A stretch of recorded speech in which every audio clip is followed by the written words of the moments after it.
Hey, what's going on, Gary? How you doing, mate? I'm good, mate. Just had a little nap, pre-match nap.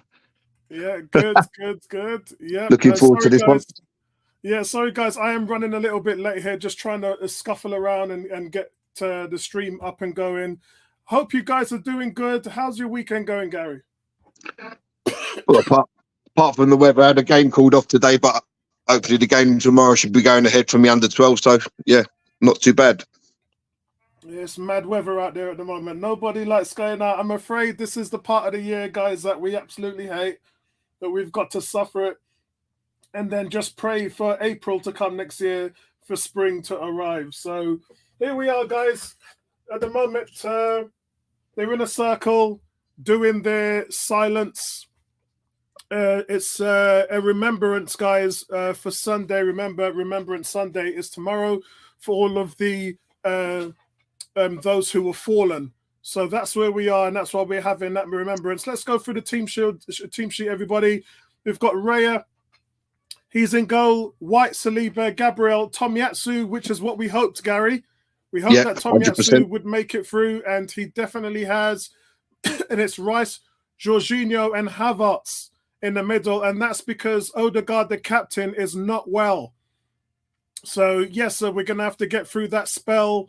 And then up front is Saka, Martinelli, and Nketiah because Jesus is injured. So when you consider how much players that are injured for Arsenal, it's quite shocking, really, that we're in this part of the season already, and we're at a stage where the team must produce. I do feel sorry for them because they're having to contend with all of the competitiveness of the league. Man City running away, Spurs who are at the top of their game, and Arsenal just suffering these injuries. Gary, what's your thoughts?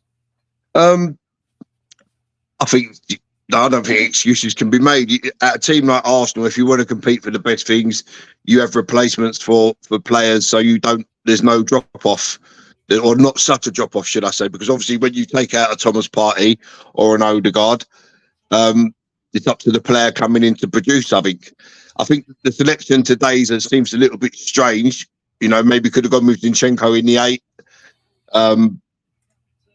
I'm not too sure how it's going to pan out because obviously Odegaard normally plays the 10. So is that going to be Havertz today? And Jorginho's just taken a little elbow in the face from Joe Linton. Yeah, I've kicked off as well. So I'm on 10 seconds at the moment. So you might be ahead of me slightly. Yeah, 20 seconds. Newcastle on the attack. So what we've got Ramsdale, Hines, Cedric, Kivior, Zinchenko, El Nene, Vieira, Nelson on Trossard. So the bench is okay. I wouldn't say the bench is full of strength. I'd definitely say it's okay. Emerson, shout out to you, says, "Hi, Polly." Tony's in Germany at the moment. He's out there watching the NFL. So shout out to him. Says highlights. Yeah, I watched the highlights. It finished 3-3 against Man City. So I watched that yesterday. So shout out to everybody who was. Teams are out. Yep. Emerson's got a question for Gary at halftime. I don't know which time. I think Gary's wearing the red and the orange and red striped one. Yes, he is. Yes, he is. The trading one, yeah. Yep. So shout out to everybody else who's actually watching the stream. Newcastle in possession now on the halfway line. Arsenal. What did you go for, Gary? I think Arsenal could nick it. I can't remember what I said if we did the predictions for the score, but I'm going to go 2-1. You're going 2-1 to Newcastle. Arsenal. No, to Arsenal. Don't be silly. Yeah. Let's have a look here. Cam says, not an excuse, Gary. It's not been on 24 out of 30 points, showing he can work with what he has. Yeah, actually, that's a good shout. At the moment, teams are dealing with all their stuff. We're just waiting for Spurs. You can see Raya just playing. Oh, Raya playing the ball out of the back there and having to get rushed out of Saliba, well played, Saliba. He got himself in a bit of trouble there. You're about to see it in a second, but he got out of it well. Yeah, I'm seeing it now. See, when they bring the ball out, so Havertz makes an excellent little run, but Ben White doesn't play the ball. Yeah. He doesn't play the ball. He holds on to it, and then we end up coming backwards. Well, it's good to see that there are some players back. So it's good to see you got Saka back, Martinelli. It's good to see you got a trailer load of players defensively as well, Saliba and Jorginho. So I would say it's quite a balanced match, considering that we have got so many players out injured. So bright start from Newcastle as well. They're going to work the ball out well with Kieran Trippier. That's how they create. Look at Arsenal in press now at the moment. Heavy press by Arsenal. Good pressing It's from 5 Havertz against 4. Look at this. It's 5 against 4 at the moment. Arsenal got them outnumbered, and they've just given a foul for Havertz. That was so soft. They generally are, aren't they? A player goes to ground and it's always giving us a free kick with minimal contact. Yeah. Oh, this is these are exciting times right now, man. This game can go anywhere.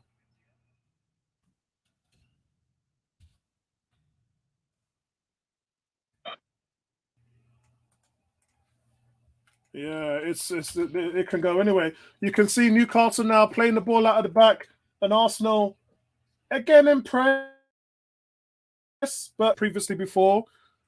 G says Havertz will do fine in this match. It's Jorginho who worries me. And then he says, this is Jorginho's level. It's not like he's playing within himself. Well played, Declan Rice.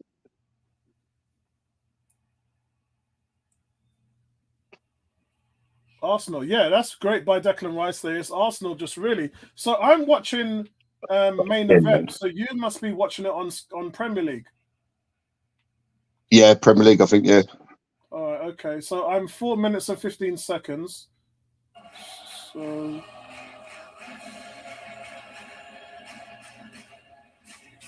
my stream's gone down. My one was 4 minutes. 4 minutes 40. I'm on. Right, okay. I've just completely cocked mine up at the moment because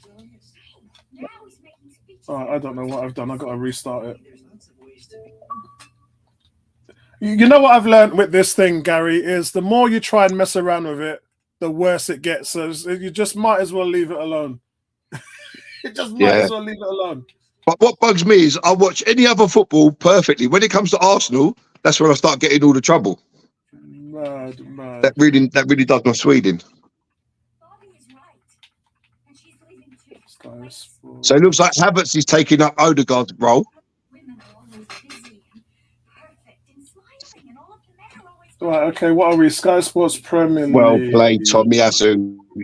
Tomiyasu got outdone there by Elmaron. Oh, you got to catch that, Raya. You got to catch that. Where are you, mate? I'm on 5:25.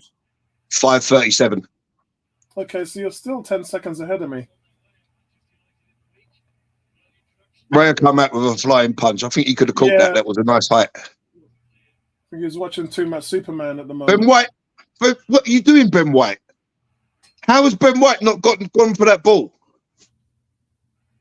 That is terrible defending. Sorry, he's got to go for that.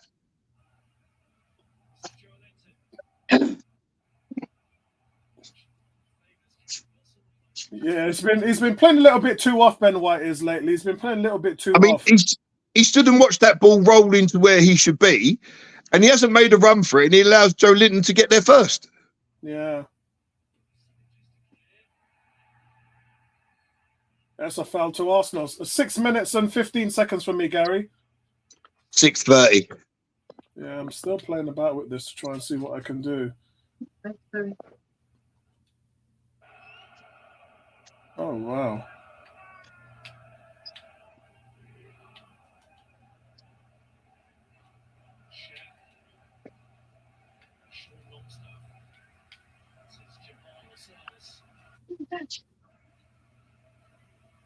Back in 2 seconds. Yeah, all right, guys. Yeah, I'm just going to leave it. I'm 6 minutes 50 at the moment, so I'm just going to leave it. Yes, guys. So, what's your feelings on the game so far? I mean, as long as we keep the game sort of cagey, we'll be okay. But yeah, Raya with that punch clear. I think the one thing I've got to say about that is it's a good punch because he gets off his line quickly enough. Then Arsenal get a chance to reset. Arsenal in attack right now as it is. Jorginho spinning the ball around.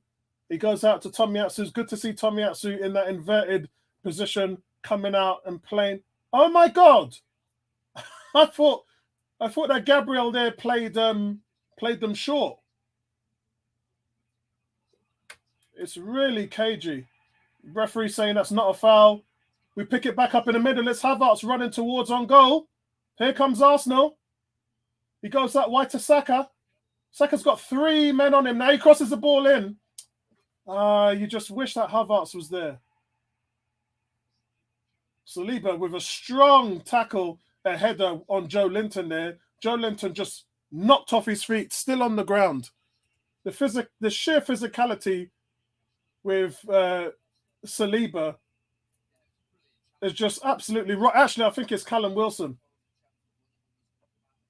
You can see there, Saliba just absolutely bossed him in the air duel. But that was a good run by Kai Havertz running forward there, slipping it off to Saka. Saka didn't really do that much with it, to be honest with you guys. Not a lot done, but Saliba showing that he's a man among boys.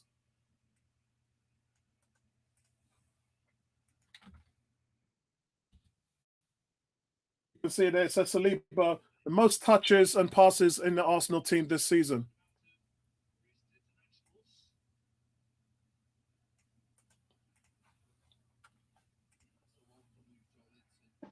And I'm back in the room. Yeah, you just missed the collision with Saliba. And Saliba and Joe Linton, yeah. Yeah. And Saliba just chopped his chops, man. He just chopped his chops, mate. G's saying seriously, though, Rice needs to stop with the arm waving and calling for every pass, as he does all the time. I'm sure it annoys his teammates. No, that's the way you play football, mate. You got to let your teammates know you're open. Yeah, you can't just stand there on the pitch and not say nothing.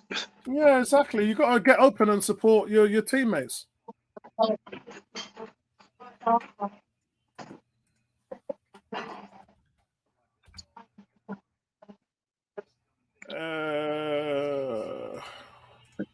Cam says Saliba is the best cornerback in the world, centre back in the world. This Havertz hat trick is going to be a turning point for this season. I like that. Yeah, I'm on 10 minutes, guys. I think we're lacking so much movement up front. Yeah. Yeah, 10 minutes, 5 seconds. Did you hear that they were analysing? They were analysing play. Fire Havertz, man. Oh, it's a great ball there. Oh, the path was just behind from Havertz, though. Yeah, that's unlucky by Havertz. Oh, look, what's going on? Joe Linton and Saliba's getting into it now, man. No, that's Wilson. That's Callum Wilson. Callum Wilson didn't like the way Saliba just beat up Joe Linton. So when Saliba put his body on Wilson, Wilson didn't like it. They have high-fived each other. The free kick to Newcastle. The sheer size and physicality of Arsenal, though.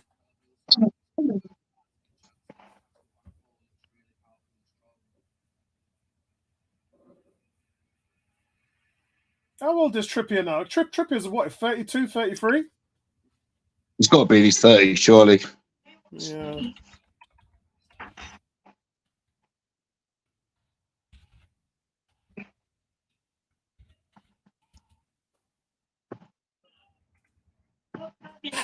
To answer that question, he is 33 years old. Good shot there. So Arsenal in the Premier League this season, goals conceded second and first on the other 2 shots and clean sheets. Right, okay, yeah. Defensive ranking is up there. A little bit of a mirror of the game we played last season where Arsenal was ranked number 2 and Newcastle was ranked number 1.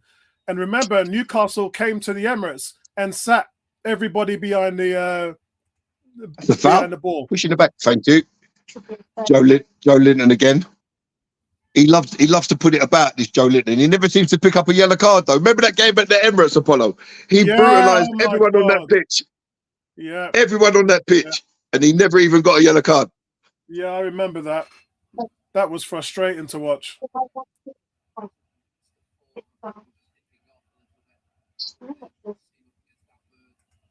Yeah.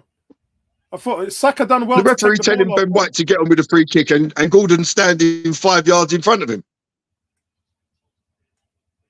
Mad.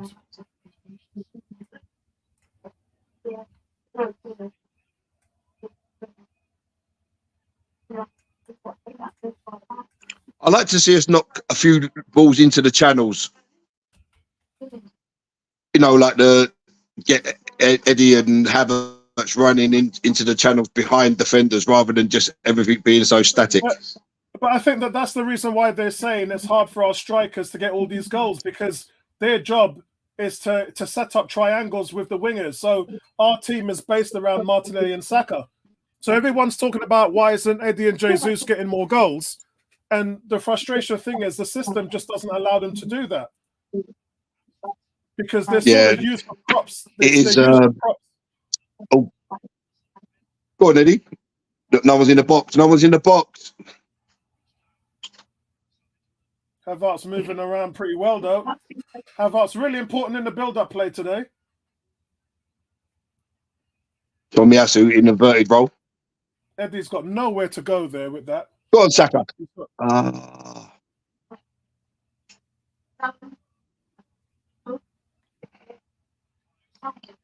Tommy, that's a free kick. Surely that's a free kick.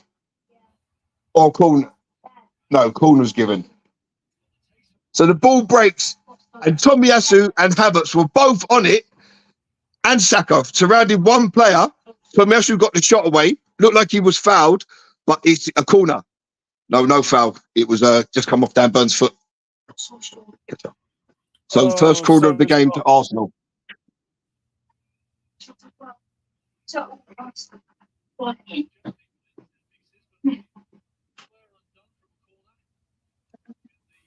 Corner to Arsenal. Here comes Saka.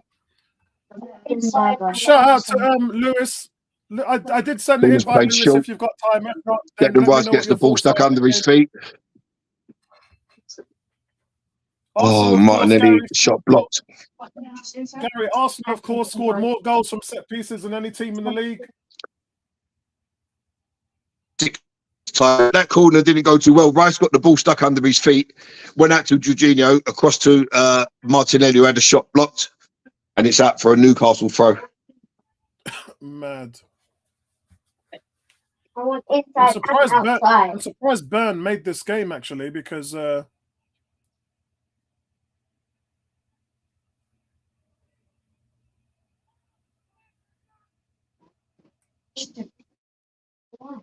just go and get it. Oh, it's fine.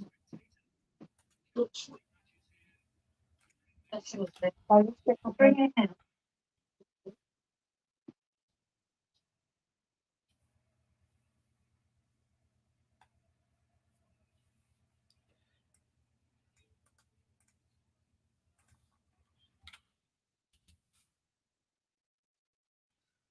I think Arsenal have handled Newcastle as well as they can. This is sort of how the game started last season when we won 2-0 up there.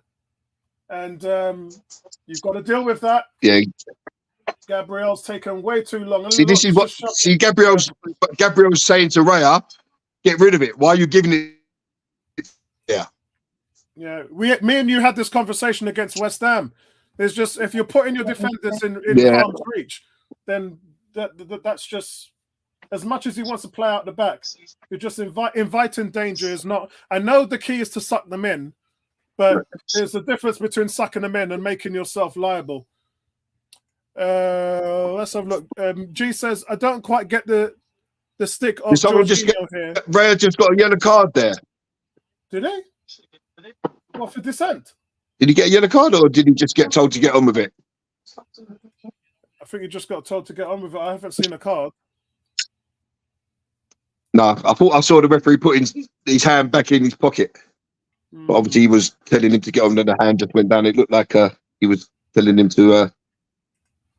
So I think there was a comment I was reading. G says, don't quite get the stick of Jorginho. He's played well recently and plays even better with Rice. It's Havertz who... Jesus Christ. He's brought it down well. Raya's controlled that well, mate. Yeah, Arsenal moving the it ball looked a bit hairy extremely there well here. for a second. That's a bad And the pass by first time Martinelli space there. opened up and we gave it away with a pass. Yeah, Martinelli, isn't it? Martinelli giving it away there, trying to break Declan Rice's legs. Here we go again in the midfield. Just a good ball from Havertz out wide to Ben White. Ben White is that I thought that was off. I thought that was out of play. Ben White's Unlucky Havertz.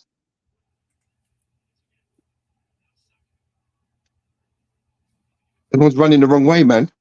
Well done, Tomiyasu. No, it's a scrappy little game so far. It's a scrappy little game, but that's what we want. You see, That's our new. Well done, Eddie. Go on, Eddie. Well done, Eddie. Nicked it off Joe Linton. Oh, my stream just froze. He's just running into the box. Yeah. I'm here. Eddie's taking them on, and Eddie's one of no. Eddie got fouled, and the referee's just let it go. Eddie's just got fouled. Here comes Newcastle, 3 against 4. And Newcastle lose it. Arsenal come out with Declan Rice. Declan Rice just running through 2 midfielders. Look at that. Go on, Declan. What the hell was that? Declan Rice just terrible ball from Declan Rice. Arsenal still in possession. Here comes Saka. It's blocked. Declan Rice, it's at the edge of the penalty area. Comes out to Martinelli. The cross comes in. Go on. Saka did not hit it first time and loses the ball, but it's a corner to Arsenal. How frustrating is that? Saka's got all the time in the world to put his right foot through it, decides not to, and then loses the ball, but it's a corner to Arsenal. Oh my Why God. doesn't Saka there just put his boot through it? It's such a bad touch from Saka.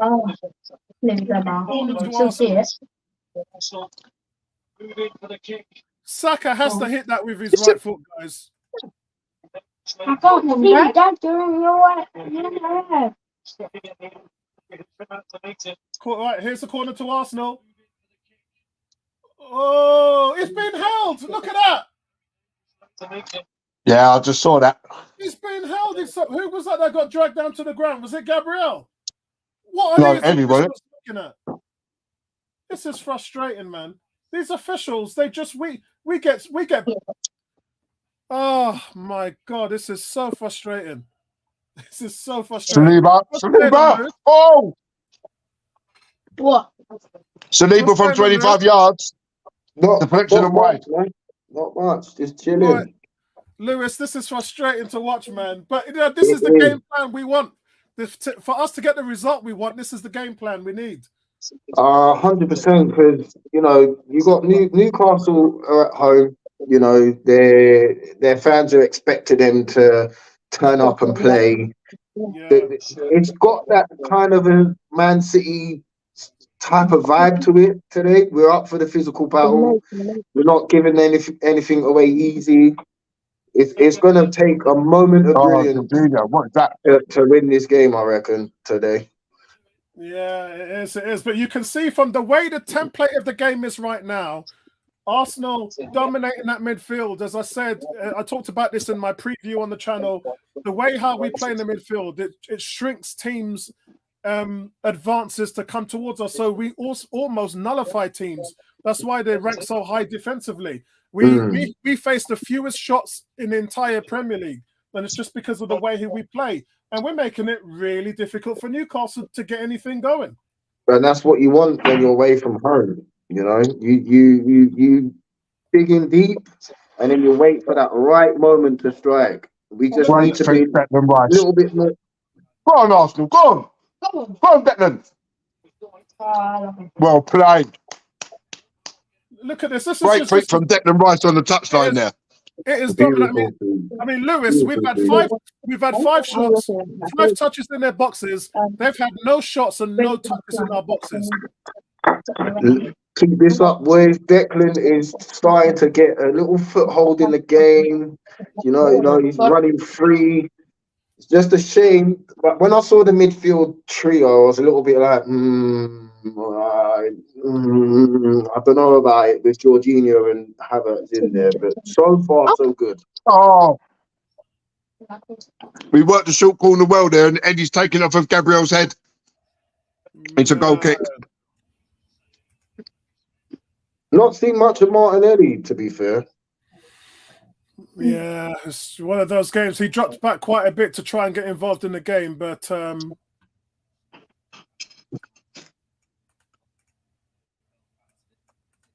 yeah, it's one of those things, man.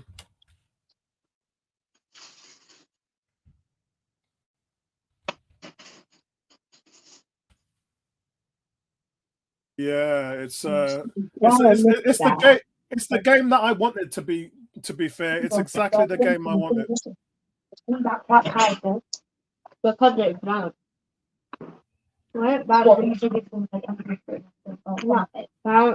if it wins, goes over there.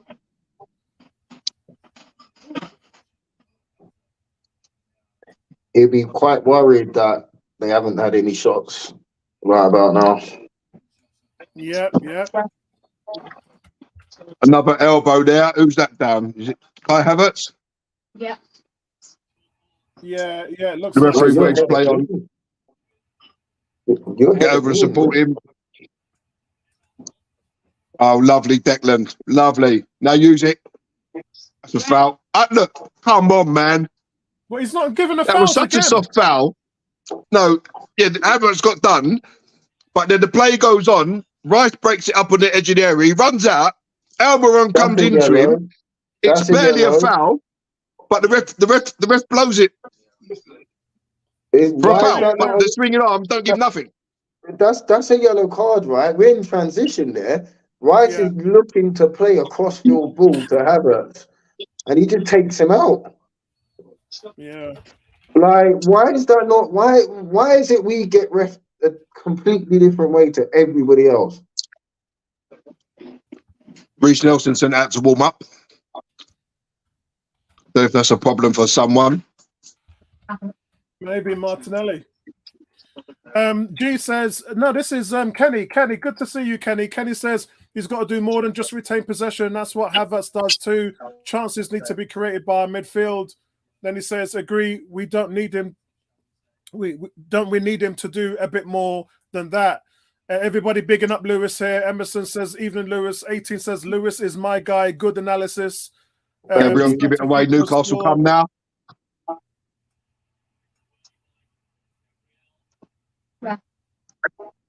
Gabriel makes up for his. Yeah, he's not going to do Gabriel makes up for his mistake. Yeah, he's not going to do Gabriel like that. Gabriel's too much of a mountain to be done like that. But the thing is with Gabriel, he had the easiest pass to whoever was out wide left. I think it was Tomiyasu. Just play there. Like, why are you trying to break lines for? That's not your job. To keep the ball ticking over. You're very lucky that you recovered well. But just play easy. That's Gabriel's biggest problem. Sometimes he doesn't know when to just give it simple. That's right. Yeah, it takes mind you, the amount of risks he takes has cut down somewhat. Oh, yeah. Jorginho, well done, Jorginho, winning the ball there. Well done, mate. Beautiful. We just need to? Oh, look at that ball from David Raya. Lovely ball from David Raya and Nketiah here. Here comes Arsenal. Oh, lovely touch from Eddie as well. Yeah. Spray, lovely. Come on. Martinelli just goes in there to Saka. Saka's all over the place. That's a silly little chip there from Jorginho. Nobody was getting to that. It's just if the pass isn't there, Lewis, just don't play the ball and recycle. Yeah. If the pass isn't there, just don't do it. Jorginho, no, you messed up with your terrible pass. Don't make out that Tomiyasu, you've got to be quicker there. No, just play the ball out wide again and draw them out. You see, I think there, when Martinelli gets that ball from the original move, he's got to put that cross in the box. Yeah. Instead of all this checking back. He's got to put this cross in the box. But did we have numbers in the box though? So how come ref? How Yeah, comes there was he's 3 in the blown for box. that? But how comes the ref has blown for that and you didn't do it against Havertz on the other side? That's There's a no terrible consistency. decision. That's a terrible decision. I'm sorry. That is a Guys, What? terrible Free kick decision. for what? He He's fell over his backed own in. player. Yeah, I know, No, not that one. Callum Wilson has gone into Gabriel there, and Gabriel's just held his ground. Yeah, and then he's given a free kick to Newcastle. That's unbelievable. G says Jorginho is pathetic out of possession. Cam says Lewis has good knowledge. You know he's played the game. I think everybody has good knowledge. It's just about how you deliver it to people and tell people. You know. Yeah, it's the interpretation. That's right.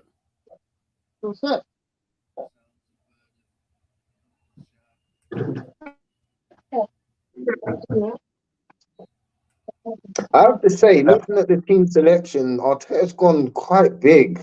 So it kind of makes sense why he's played that midfield three. Yeah, true. Oh, Newcastle nearly scored. That was close. Got to put that down as a chance. It's Callum Wilson. Yeah. Callum Wilson. The It's free good kick comes defending, in. though. Saliba blocked It's it. very good defending from But you Saliba know there. what? It should have never been a free kick in the first place. You can see here they work He's around. It's offside. Tomiyasu No. should- Yeah, it's offside. Well done, Saliba. Sometimes you just got to get your body in the way. If you don't get to it, just make it difficult. He's done really well there, Saliba. Yeah, Really well there. I think Tomiyasu shouldn't have got beaten. It wasn't a corner. Saliba didn't do anything. It actually come off Declan Rice's knee, which deflected it into Wilson. Trying to goal it on his knee. Just let the ball go out of play. Let's play the game here, lads. Let's a little bit of time wasting where we can. Give them a little dose of their own medicine.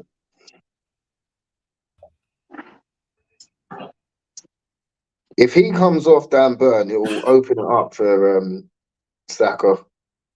Here we come again. Arsenal. Well, Saka normally rinses him anyway, Lewis. He doesn't. He struggles against him with large parts of the game. It's only like towards the end. That's when you see Saka like actually going at him. And Saka's just done Saka from behind.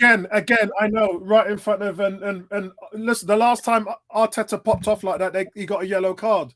So Yeah, he's one away from a suspension. I mean, there's no attempt to win the ball there. That's just fouling the player. That's right. Do you know what we call that in the callback?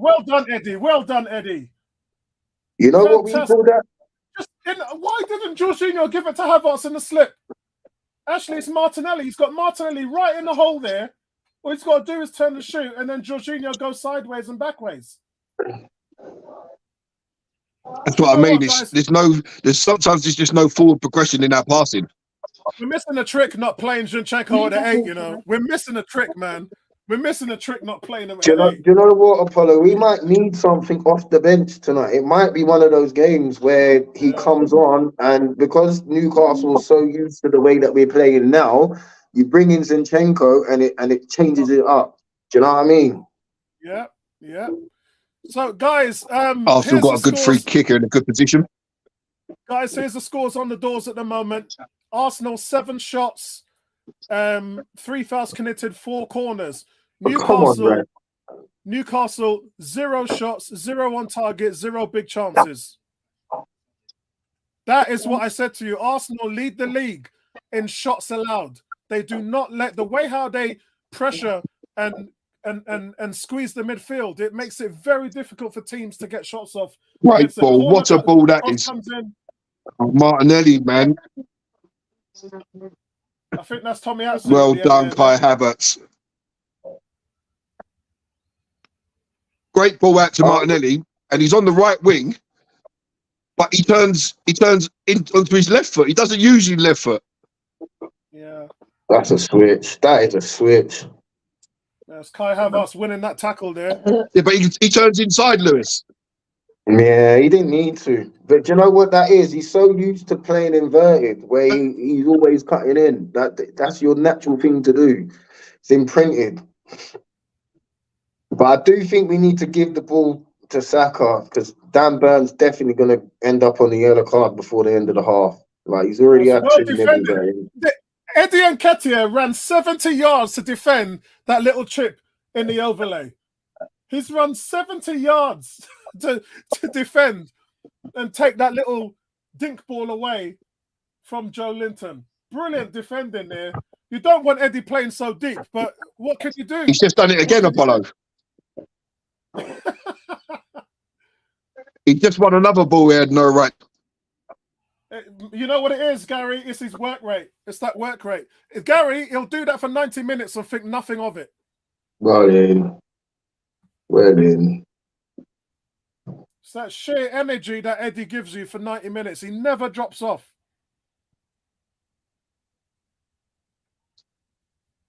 You're not going to beat Saliba there, are you? And that's Ben White. And then Ben White loses the ball in a silly position. You know, he's been all over the place last 3-4 games. Yeah, I Mr. know. White. Yeah, I agree, mate. Yeah. He scored an own goal against in the last game. He gave the ball away that caused Mudryk to score that fluky cross. He's been at fault for a lot of goals, Ben White. But the thing is, like, he's just human at the end of the day, you know. He normally is Mr. Consistent. He's just going through like he is. Remember, though, you can start Zinchenko on the left and you can play Tomiyasu at right back. True. Usher it out. Oh, ref, come on. That's a foul throw as well there. Please, yeah.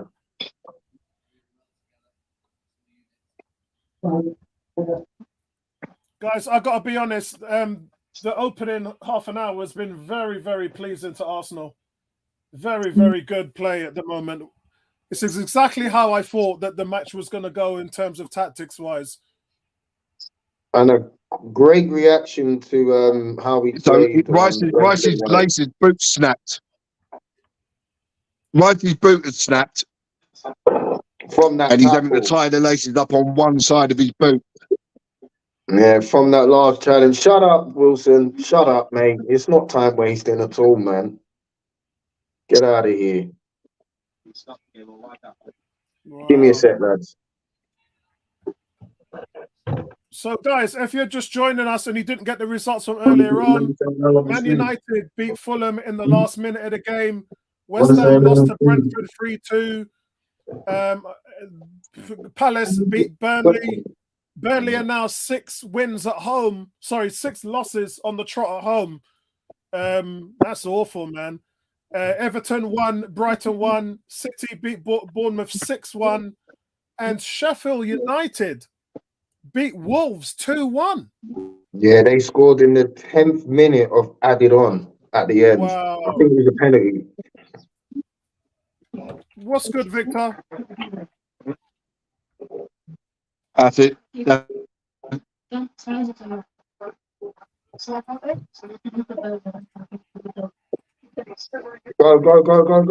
to get a booking for that. Havertz going to get booked. Havertz has done Gordon. Havertz has done Dan Burn. Now, is he going to go to VAR? It didn't look like he was off the ground. It looked like he just slid in. It's just late. Yeah. It's just late. But the thing is, Dan Burn has had 3 or 4 nibbles at Saka and has had nothing. Anthony Gordon got a yellow card. Yeah, for his reaction, that's what it is. Is that Dan Burn? Who's that? Longstaff.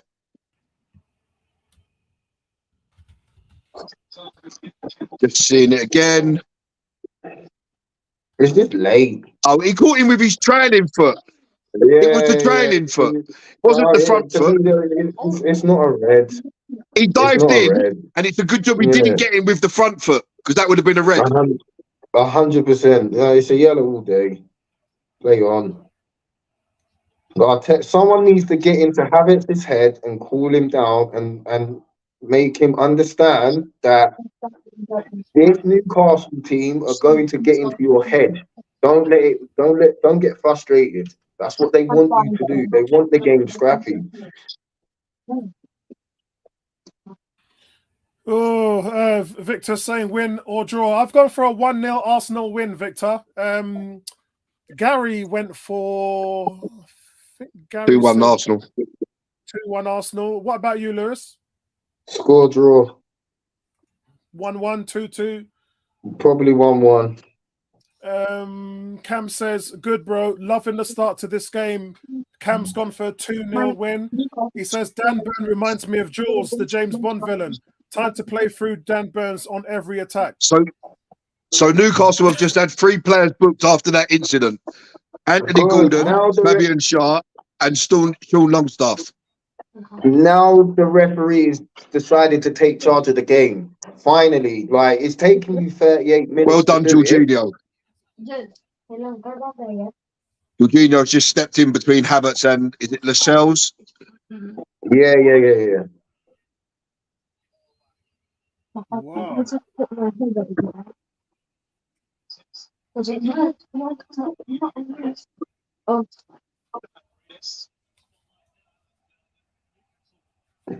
It'll be interesting when the game gets back underway. The next tackle is going to be fun, isn't it? From a Newcastle player. Yeah. That was a terrible clearing header there. Well done. Yeah, we could see a Well red done, card Tommy here. Anthony. Well done. Good tracking back. One challenge has caused so much chaos. I know. Do you know what it is, Gary? It's because we beat them last season at their ground. That's what it is. Like they're a little bit, defensive. They think they can bully. Sorry, they think they can bully us off the park like they did before, but that's not going to happen. So I just want to say, yeah, I mean, Havertz, man. Havertz is having a decent game as well. I didn't think he had that type of tackle in him.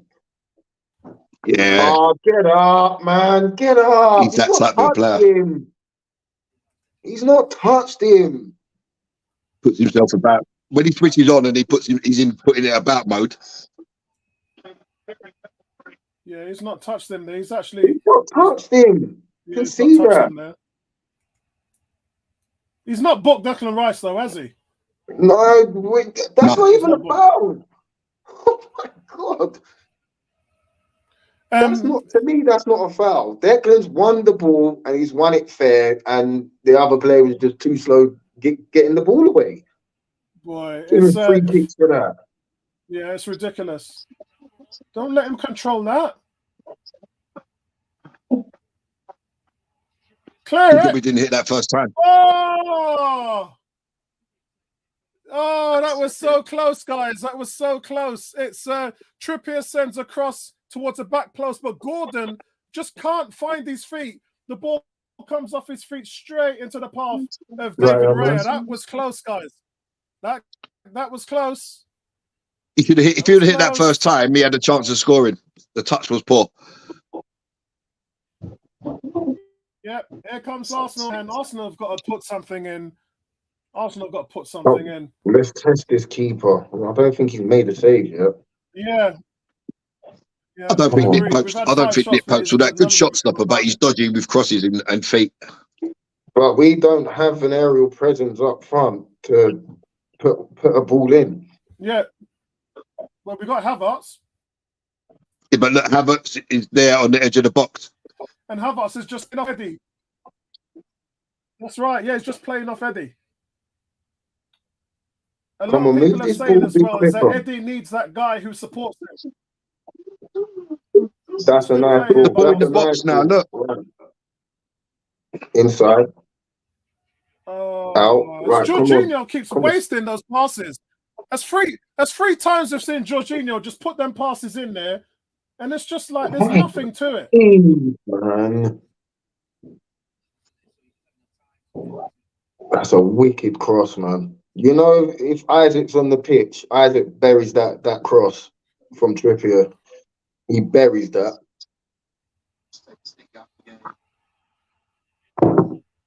Played. Well done. Can we nick it again? Oh, shake now, lads. Let's get back.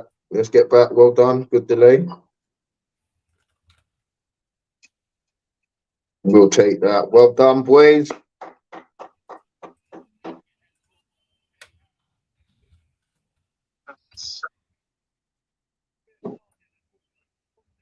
Here we are. So Victor says, Cam, I think we're in a period here where we get nervous because we're on top of the league.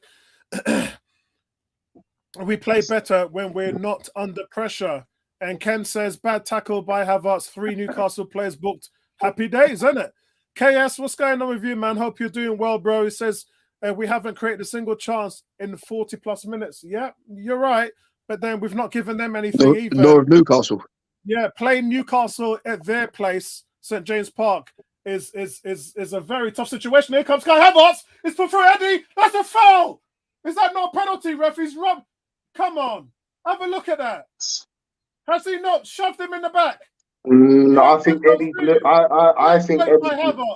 I think Eddie's looking for the contact there, in my opinion. No, well, he does. He nods the shoulder and he does go down. Look, you can see there he pushes him over. But yeah, I mean, nah, that's for me. That's good defending, Apollo. That's very good defending. You have to give it to the cells there. Yeah, I mean, as I said, if he doesn't nudge him, then he doesn't go over. But it's not a foul in the sense, but he does push him over, stops a scoring chance. But the hold-up play from Kai Havertz, absolutely fantastic. He had 3 players around him. Well done, well done. Newcastle just desperate to get a shot off. Well done. Newcastle. Why is Martinelli in so? Why is Martinelli in so deep? It all depends on what Arteta has told him to do defensively. It almost feels like we're playing with a 5-man midfield. Because, again, what did I say to you last week? Jorginho is so exposed in that midfield. He's got against West Ham, no protection. And I think Arteta's seen that.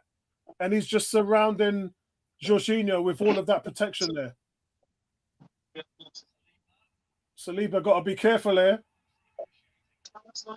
Saliba's so good with the ball. He's just class, man. He's just class. Look at this, man. He is toying with them back there. But look, how good are we at playing the ball out, breaking the press? We're so much better. Go on. Come on, come on, come on. Go on. Oh, unlucky, unlucky. Cam says shades of Emerson Royal against us last season. Why tackle like that when the ball is in their half? Yeah.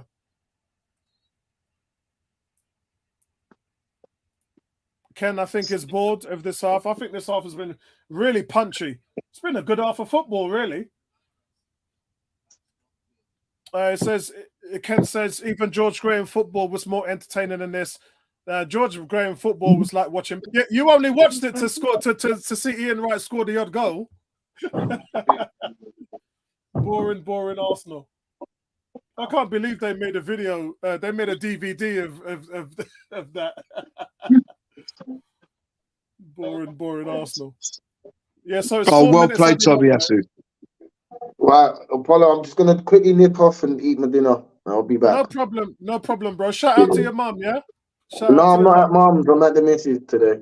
All right, nice one, bro. Nice one. In a bit. All right. In a bit, Lewis.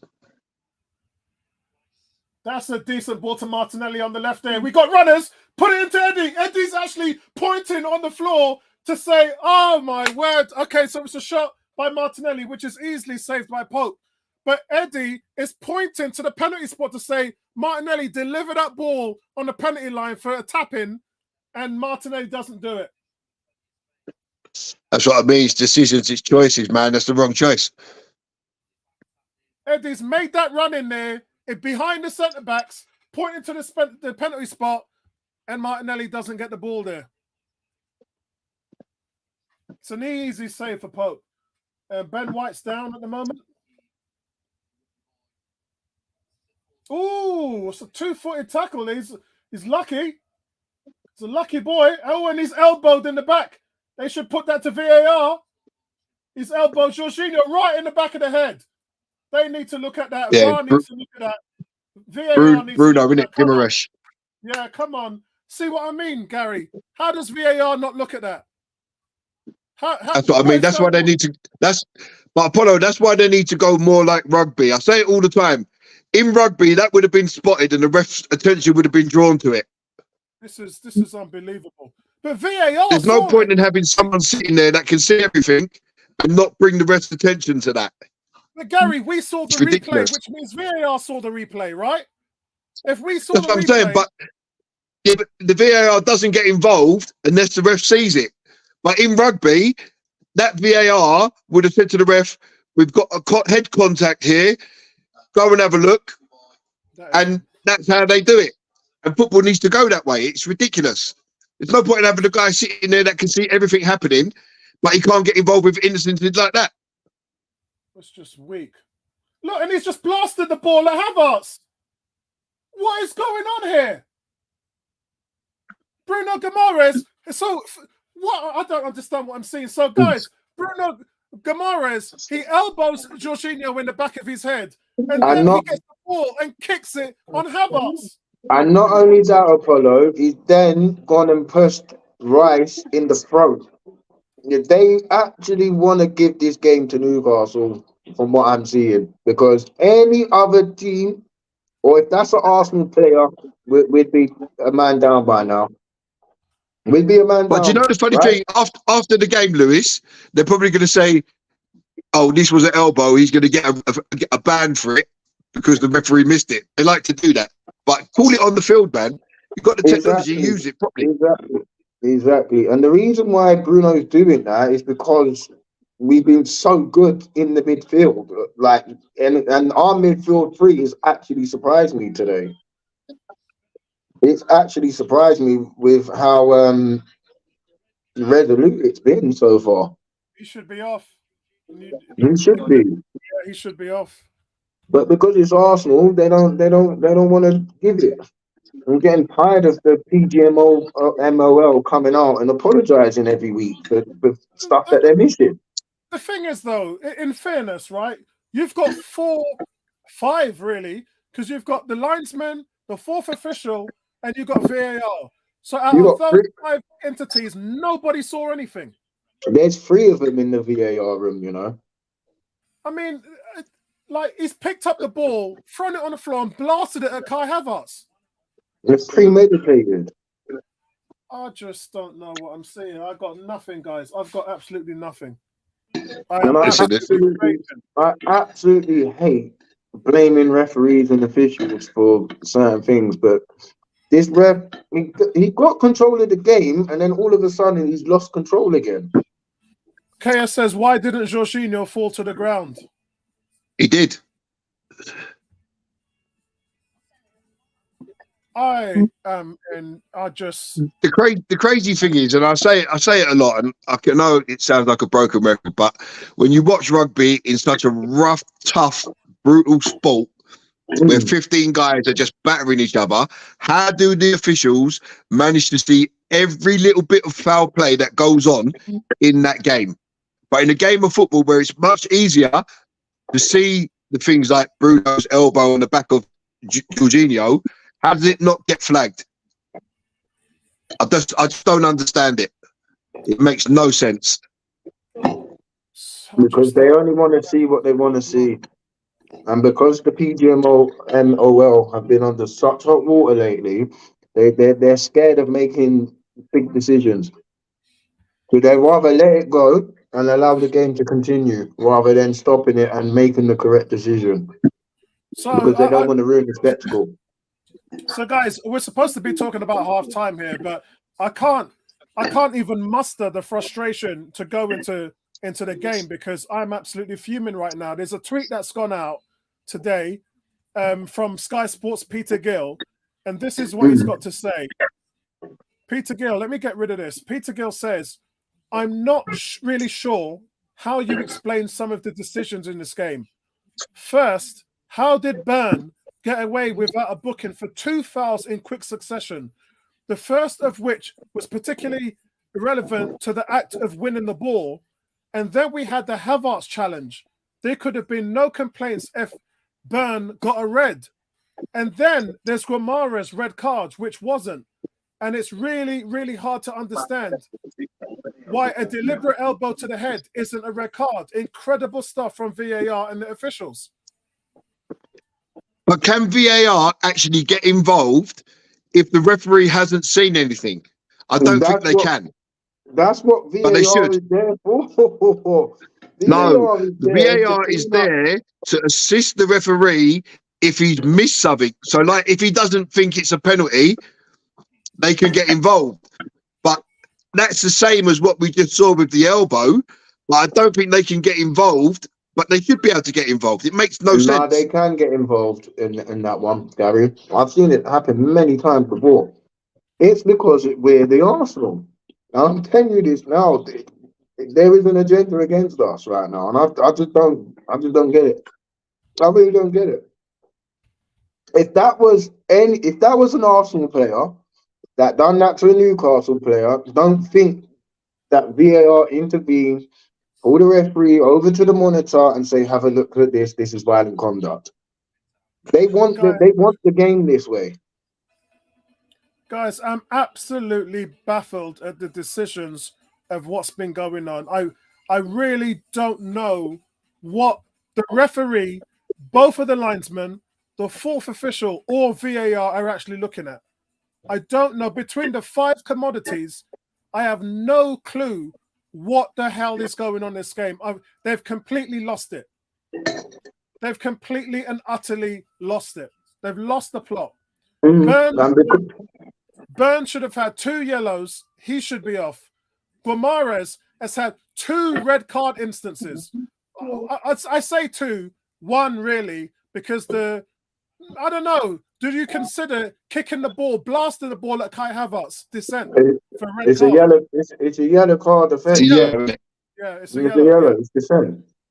So I just don't know. I mean, here's analysis here. Let's listen to what they've got to say. Yeah, you've got everyone up, doesn't it? I think this is just Havertz, and yeah, it's reckless, of course it is. It's his enthusiasm to try and win the ball back. Those are the sorts of moments, if you do make contact with the ball, it really galvanises the team. And yes, he's caught Longstaff late with his standing leg. They're just talking about Havertz's late tackle, which was a yellow. Like it, no, I mean, it's a stupid challenge from Havertz, but the decision was right. It was a yellow card, but you've got Newcastle players running over. You haven't even really seen the challenge, really. We're too far away to know what's really happening. We saw him leave the ground. Yeah, but my point is, I don't like this. Everybody running over, crowding around the referee, trying to get the player sent off. It was daft. So no one thinks it should have been a red. No, I don't think it's a red. Okay, Yeah, it wasn't a red. Reckless and not dangerous, that incident. No, it was his standing foot. Yeah. His top foot, yeah. Red all day long. 2016, the Premier League, that 3 players from the same side have been booked. Yeah, I'm glad 3 players got booked because that's the rules now. You cannot go and crowd the referee. Potentially in a spot of bother. And then here we are now. Getting a little bit heated between Here's Guimaraes. and Jorginho, wasn't it? And then it was just the question of, was it an elbow? Was it a forearm, Jamie? I think it was more of a forearm. I mean, It doesn't matter what it was. He made contact with the head. Yeah, exactly. And he just lost his head. Elbow, forearm, fist, same thing. And the fact that Jorginho's on the ball, It's not great. how could all of those people have not seen what happened on the pitch? I get it if the referee missed it. I get it. But you're telling me both the linesman and the fourth official missed it? That's I've just given up. I've just given up with the officials. Like, you can't have all this technology and still miss it. You've got enough video replays.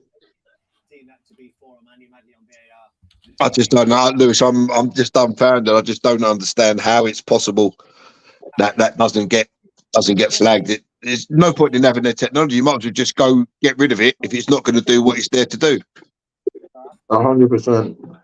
This one between Newcastle United and Arsenal in a feisty first half. But you know what? I can understand why the referee didn't see it, because Jorginho just passed the ball. So that's why the ref hasn't seen it. If you look at it, Jorginho's just passed the ball and the ref's head turns just as he passes the ball. Guys, So that's why the ref hasn't seen it.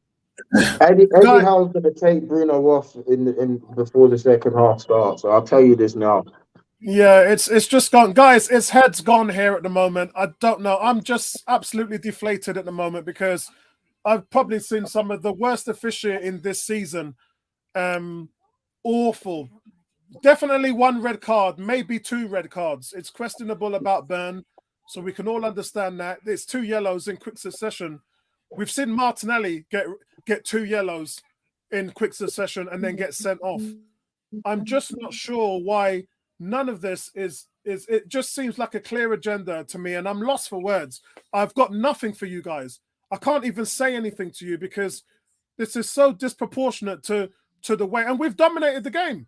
We've absolutely dominated the game. And Lewis made a point that the frustration from Gomares is because they just can't get anywhere near us in the midfield.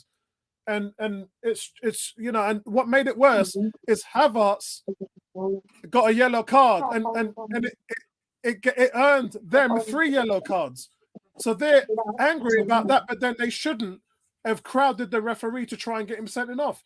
That is the rules. It takes one player, and that's the captain, to go up there and then complain about it, not the whole team. So it is what it is, man. KS said, why didn't Jorginho? Yeah, yes, I've read that already. Nabil, shout out to you, says true. Arsenal look uninspiring with these injuries. I thought they've played well today, mate. It's just a little bit toothless up front, but I thought they played well today. And they've kind of dominated this game. They've not allowed Newcastle to do anything. And this is Newcastle. This is St. James Park, one of the most feared places to go and play away in the Premier League. And Arsenal have just made them look normal. But I agree, the creativity is struggling. I agree, innovation. And look, there's 3 times Jorginho has tried the little lobby dinky ball into the penalty area. And it's just like, that's not how we play football.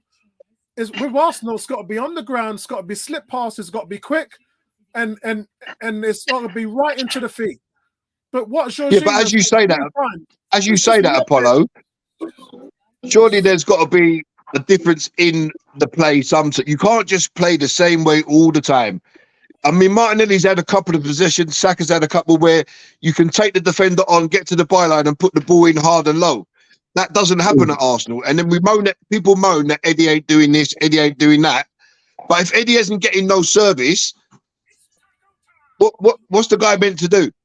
So there was 2 instances there. We can talk about the 2 chances that Eddie had.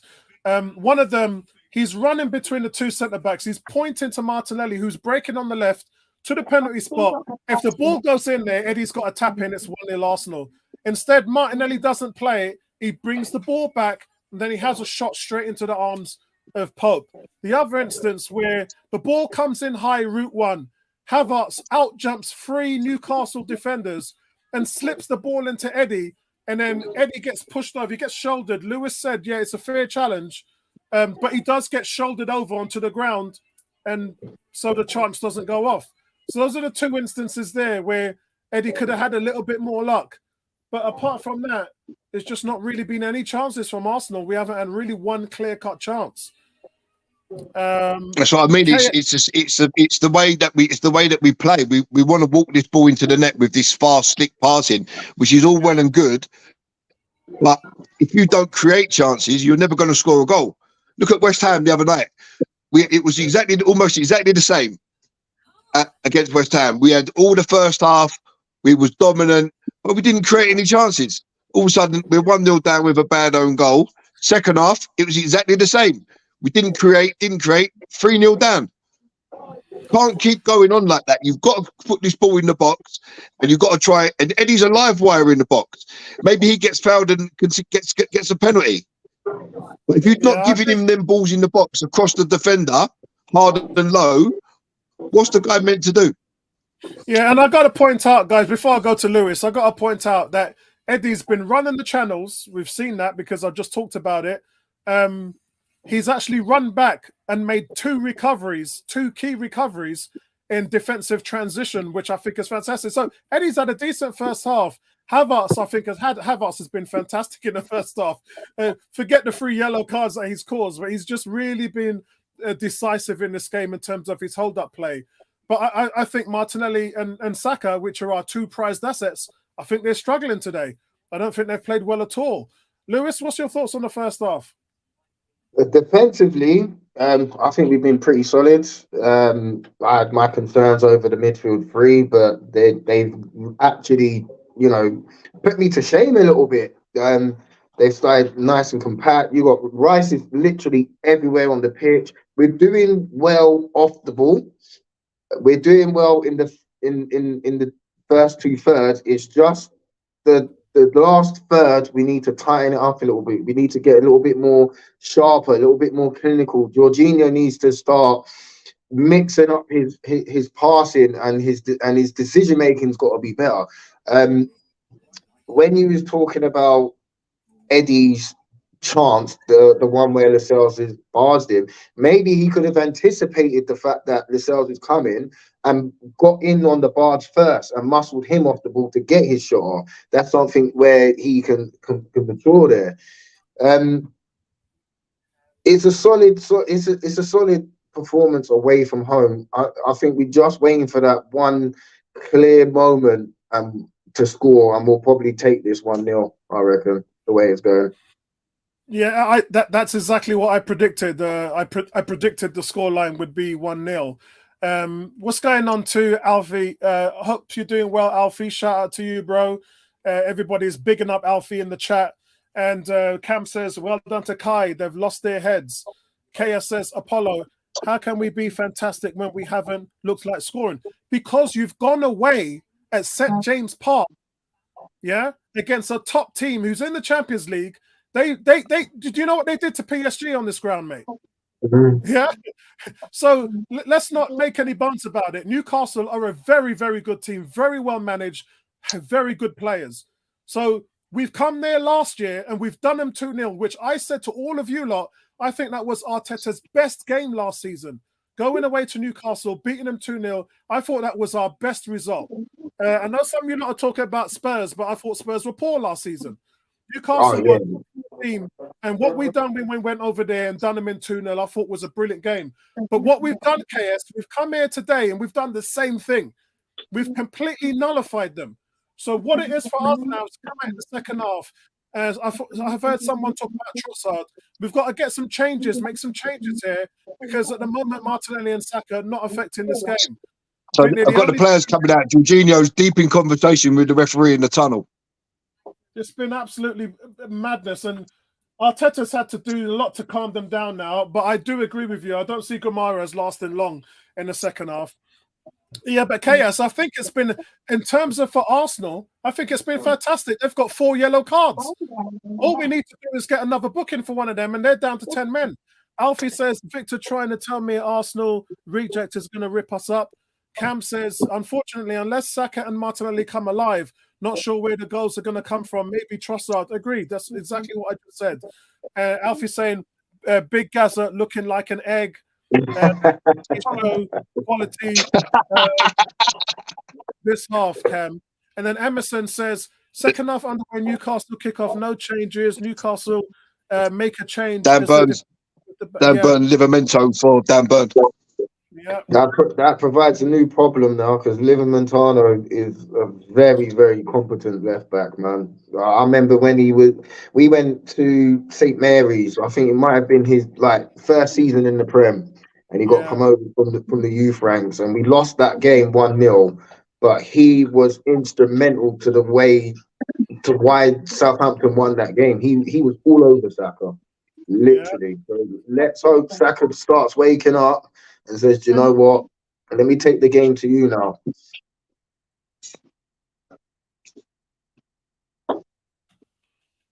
And also, there's no harm in playing kind of ugly and with physicality away from home. This is what you want. You know, you want to show that you're adaptable, you're versatile. Can't win every game pretty. Yeah. If we win this 1-0 playing the way we are, I'll happily take it. Happily. That's perfect. Exactly. That's perfect. And then you've got to then look at the tactics, Lewis, to say it's exactly spot on for what Arteta wanted in this game. Here comes Newcastle on the right-hand side. Cam says Havertz is showing how strong a character he can be. In the second half, ride them out and give them all the crap they gave him. Shout out to Shay as well. Shout out to you, Shay. Let me know what your prediction is I'd better change that banner. I better change this banner.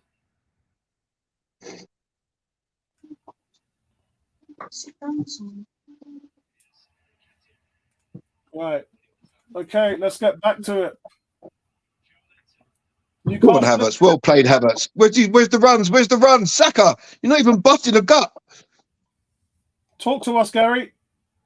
So Havertz wins the ball, muscles out, he drives into the Newcastle half. Saka's just labouring beside him, not making a run like past him. And by the time he gets the ball, Newcastle are back in position. Yeah, I did mention that him and Martinelli are not having a good game. Yeah, they're just not playing well. Martinelli's got to cross the ball there, mate. Yeah, I don't know why Martinelli keeps driving on his left foot because he doesn't use his left foot. Yeah. Guys, the reality is you know, these are our two staple players. Martinelli and Saka are the two stars. That's where most of the goals are going to be coming from, and they've been absolutely poor in this game. So Livermento's gone to right back, and Trippier's gone to left back. Oh. That's a foul. That's a foul. Thank you, ref. Eddie just shoved in the back by Lascelles again. This time we get the free kick. Eddie's looking at the ref saying, it's a good touch. It's a good touch from Eddie initially. Here comes Arsenal on the right. It's Saka. Saka's not a good game from him today so far. Tomiyasu in that inverted position. Look at Tomiyasu's positioning. KS says our wingers cannot skin anyone. They can, but they're just not doing it. They're just not doing it. We've seen them go past players all the time, but they're just not doing it. Ben White gets a cross in. It was Declan Rice who heads the ball straight into the goalkeeper's hands. You want to whip those ones in, man. But Ben White couldn't get his foot around the ball. Also, guys, let's not discount. Rice has run onto that. He's got enough chance to put power in the header there. Yeah, true. No, but you got to look at the way Lascelles has positioned himself as well. He's done it just at the moment of when Rice is about to come up. He's moved in again, so that puts Rice winning that tackle in midfield. Well done, Eddie. It's a nice first touch, Eddie. Where's the support? Eddie's got no support up front. Oh God. Play the part. Oh, he could have played that pass into Havertz. Then he could have played that pass to Havertz. Risk it. Ball. Oh.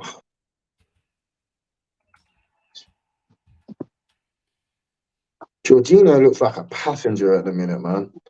Yeah. I really miss Thomas Partey. This is a perfect game for him, man. Someone that can break through the lines from midfield on a regular basis. Injuries have just been doing us in. G says Nabil, Eddie, and Havertz been fantastic in this game. Imagine Ivan Toney in a fixture like this. Yeah, the dirty ones that you got to grind out, man. That's what it is.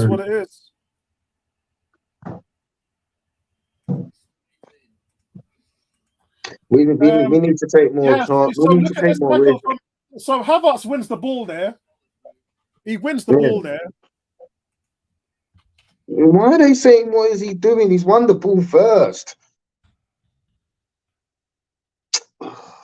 Sometimes, like, Gary Neville really winds me up with his commentary because if it's a player that he likes, it's like, and you know, it wasn't even. It was Saliba that won the ball. It was Saliba that won the ball, not Havertz.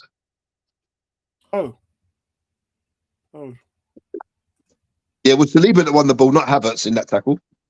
And then the fly carried him to Wilton. I'll be showing them clips of the Man City game and Kovacic and some of the tackles that they missed in that game. Why he wasn't sent off. Oh, well done. That was disgusting, man. Both of them, both red card tackles. Well done, Eddie. Well done, Eddie. Well done, Eddie. Show him that you're not here to get bullied. Well done. I like that. KS is saying, take off Havertz trying too hard. I think because Havertz is on a yellow, you probably bring Trossard on, but that's where all our physicality is coming on. Our physicality is up front. Havertz has done the most pressurising in the match with 23 presses. Yeah, that's what I'm saying. He's been so good for defensively. Kaya said he's a fraction away from a sending off. I do agree with that. Alfie said Havertz with the most pressures of the game. Yep, as Gary just said. Nabil says, fantastic. Your standards are low. G says, yes, they are because I want to win. And this is Kenny. Kenny says Havertz needs to be careful of that second yellow. Yeah, exactly. Oh, that's a lovely carry. That's a lovely unlucky there. Well, I think Martinelli could have put a little bit more pressure on there and made the defender work a bit harder rather than just giving up on the ball.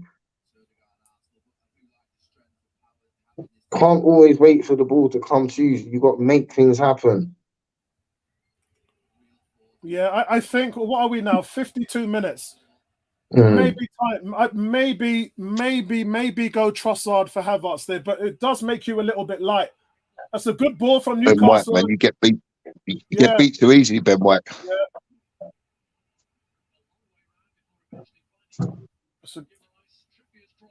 That's well defended there. Oh, that's Longstaff, man. That's Longstaff.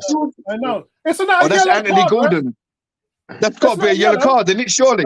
It's not a yellow. Oh, come on, ref, man. That's studs up. Man. How's that not a yellow? I'm done. He's on. Look, he knows what he's doing there. No. That's not a yellow card. When you look at the replay, that's not a yellow card. That's just for coming together. I don't know. Eddie's done him there. Eddie's done him like a there. That's just a coming to. When he doesn't win the ball, he's followed through on that, and it's a tangle of legs. That's a coming together. I don't think that's a second yellow. No, but now he's got to take him off because he can't get one more. Then that's better.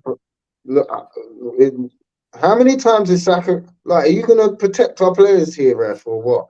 No, they're not giving us nothing, mate. They're not giving us nothing. But that's no attempt to win the ball there. That's just a foul in his back.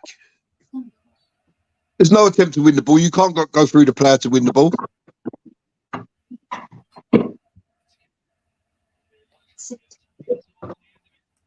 Can you sit back on the TV? Oh my Lord. What's Gabriel doing? That's a good tackle there. Was that Gabriel? Oh, Eddie had the air shot. No, Ben White at the end with the slide on Gordon. It was Ben White. Is he one now? This is the thing with Gabriel sometimes. When he's ISO'd, he panics when he's already in control of the situation. The striker is facing away from goal. That is, for me, defending one-on-one. If your striker's facing the other way, you're fine, innit? Sometimes you just need to stand up. If they get the ball and play it back, job done. You don't need to engage there. So lucky. Yeah. Where are we? Emerson. Apparently, Gary Emerson's waiting for his. Gary answers to his 2 questions. He's got 2 questions for you, Gary. What was the questions? Where was the questions? I read them out, didn't I? Did you? When was this? Yeah. Hold on a second. I'm trying to see if I can find them now. Oh, here we go. Question for Gary. Name the last European player that has played for both teams. Second question. What is unusual about Newcastle's letters and numbers when we have played them? Okay. What is unusual about Newcastle's letters and numbers? They've always been red. It's got to be... it's got to be. So I did this in my preview, right? In the preview yesterday when I talked about it.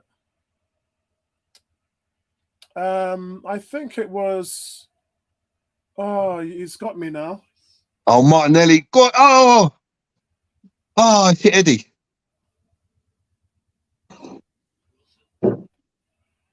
It's Joe Willock, isn't it? Played for both. Yeah. Do you mean European player as in player from Europe, or I don't understand what Oh European my player means. God, ref! Come on, he's Okay. jumping in the things. So Emerson, the magic number is 30. I did a game preview yesterday, which I uploaded on YouTube, and I talked about the number 30. Do you guys know what that number 30 is? No. Arsenal have had 30 clean sheets against Newcastle, which is more than any Premier League team in history. Oh wow! Oh, another little elbow there. Another little elbow. Which hasn't even been looked at by VAR. I just don't understand why is VAR here today. Not done anything. Look, Wilson did you see what Wilson just did to Gabriel? Is that not? That's a foul. All right. And you know what? If we retaliate, guess what's going to happen to us? We're going to get a man sent off. Gabriel, do you know what I say, Gabriel? Keep playing the way that you are, because that shows me that Wilson is frustrated at the lack of opportunities he's got. I've been there as a striker, innit? When the defender is just all over you, you can't turn left, you can't turn right, you can't run, you can't get shots, you're not getting no service. It's been a bad evening for Callum Wilson. This is why he's resorting to what he's doing. And you know, he averages a goal every 60 minutes in the Premier League this season. Elite, that's big numbers, man. It is. He's been that good, Callum Wilson, this season. He's averaged a goal every 60 minutes. And we're coming up on 60 minutes now, and he ain't even come close. He's had one touch in the box. Let's keep it that way. He's had one touch in the box for an hour against Gabriel. I'll be vexed as well. I'll be telling my teammates, yo, play to the whistle, boys. Everyone will stop and just keep playing. You see Havertz just laughing at Joe Linton there. Just laughing in his face. Wow, they're both Brazilian, aren't they? Yeah. Emerson says, yes, only European player, and Apollo's answer is wrong. That's strange. The number 30 is the magic number here. I don't think Gary's got anything for you at the moment, Emerson. You mean non-English player? Because Joe Willett obviously played for both. He's a European player because he's English. I think he's on about mainland Europe. Yeah, that's what I'm thinking. Mainland Europe that played for both. Newcastle, they're just trying to get physical. Did you see them push down Jorginho again? Yeah, just seen it again. It's because the ref hasn't dealt with the game. Yeah, that's right. This is what happens. This has happened to my under 11s, where the referee doesn't take charge of the game. He doesn't give the same free kicks both sides, and then one team gets aggravated. You've got to be consistent in the middle.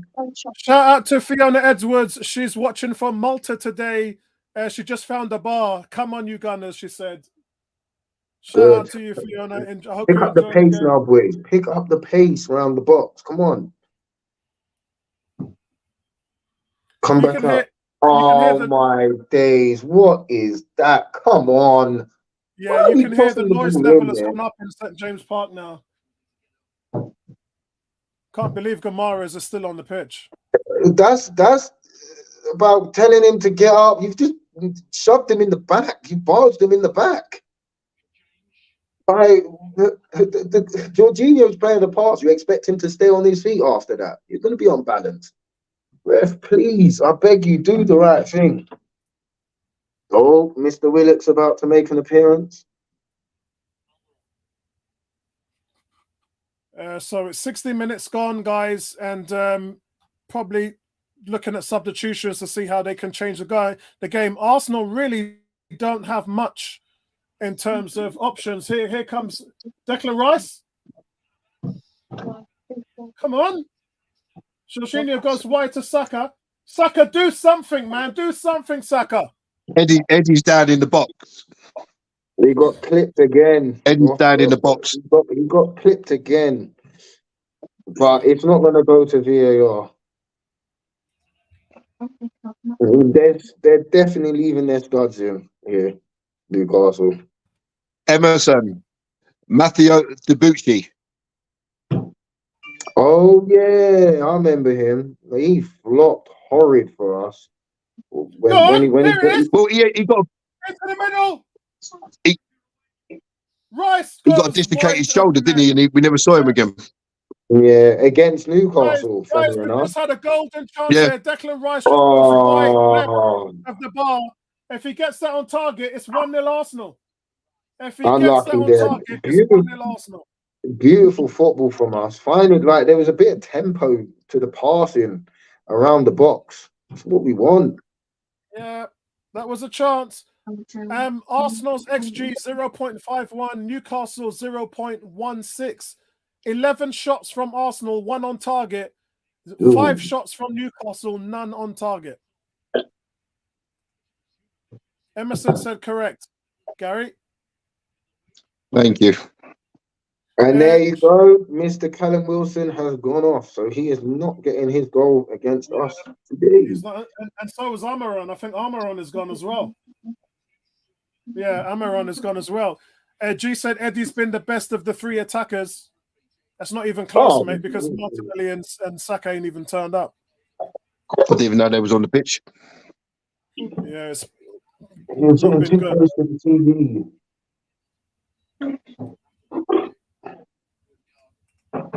So what? They playing what with a false 9 now? They brought Jacob Murphy on as well. So they're looking to get in Oh and my behind as quick as God, they can. man. Get out of town. 1-0. Oh, Jesus Christ. And that's the guy that should have been sent off. That's the same guy that should have been sent off.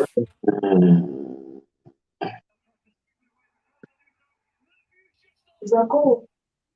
Yeah. But look, Ben White, look, no one goes out to him. We are just the masters of our own downfall again. No, he's the guy he should have been sent Willock off. crosses the ball. Ben White hasn't, or Taka hasn't gone out to the player. They let him walk back into the edge of the area, cross the ball, and it's a push in the back.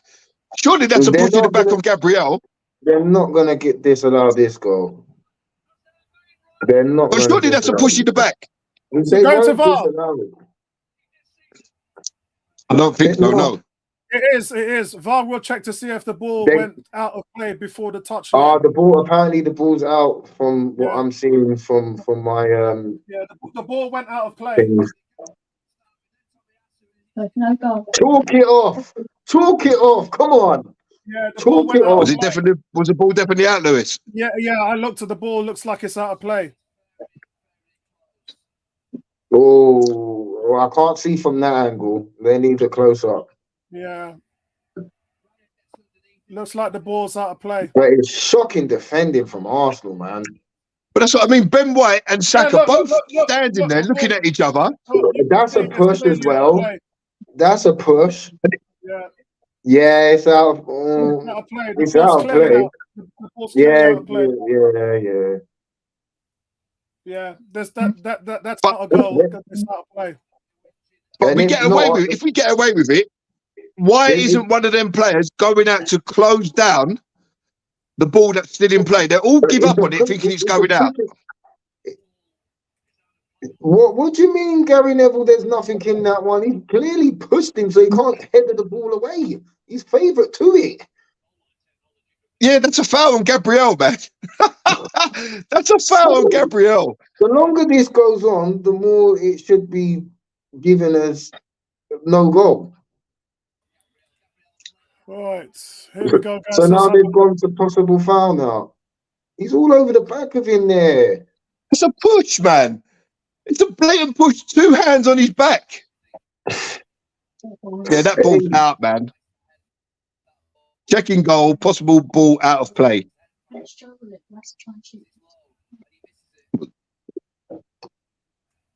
Oh no, hey guys, Gary, shut your mouth. Let's see if we can blow this up, shall we, guys? Neville. It's a foul. Right, it's a guys, blatant foul. He's got 2 hands in the bottom of his back. That's a foul. Look, Jorginho's telling Ben White to get out. Jorginho's pointing, saying, get out, get across, look. We're going to give this no goal. Goal ruled out. Good. Because it's a foul. I don't care. But what You about don't the fact push that the him. ball was out of play? No, they've given it for the foul on Gabriel. You don't even need to look at that more times than once to see it's a blatant two-handed push in his back. I don't know what Raya was doing there. That's the wake-up call we need now. Like, we can't be... If there's no push, Gabriel wins that ball and the ball gets cleared out of the area. Or it goes out, or he heads it over for... They got the goal.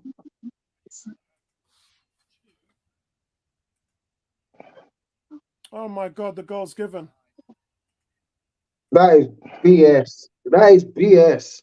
How That is is the goal given? BS. Wasn't the ball out Oh, of play? no, it can't be given because Gordon's behind the goalkeeper. That means he's offside. I don't understand what's going on here. Now they're checking for a possible offside. My day. What? Is it given? Okay, what's Yeah, going on here? the goal's been given. Absolute shocking. Shocking. Shocking. I'm sorry, but so we don't get the foul, we don't get the offside, and we don't get the ball out of play. Oh God.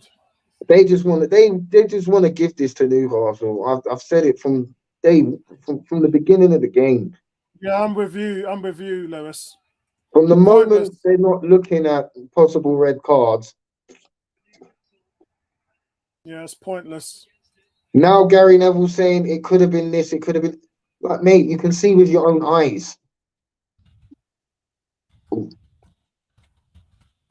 Honestly, that's. Do you know what? I'm just done with football, man. To be honest, that is three things. So the ball may have been out. There's a blatant push on Gabriel, which stops him from headering the ball. Gordon is on the goal line behind the keeper. Oh, get up, Shaw. He's not even touched you. My God.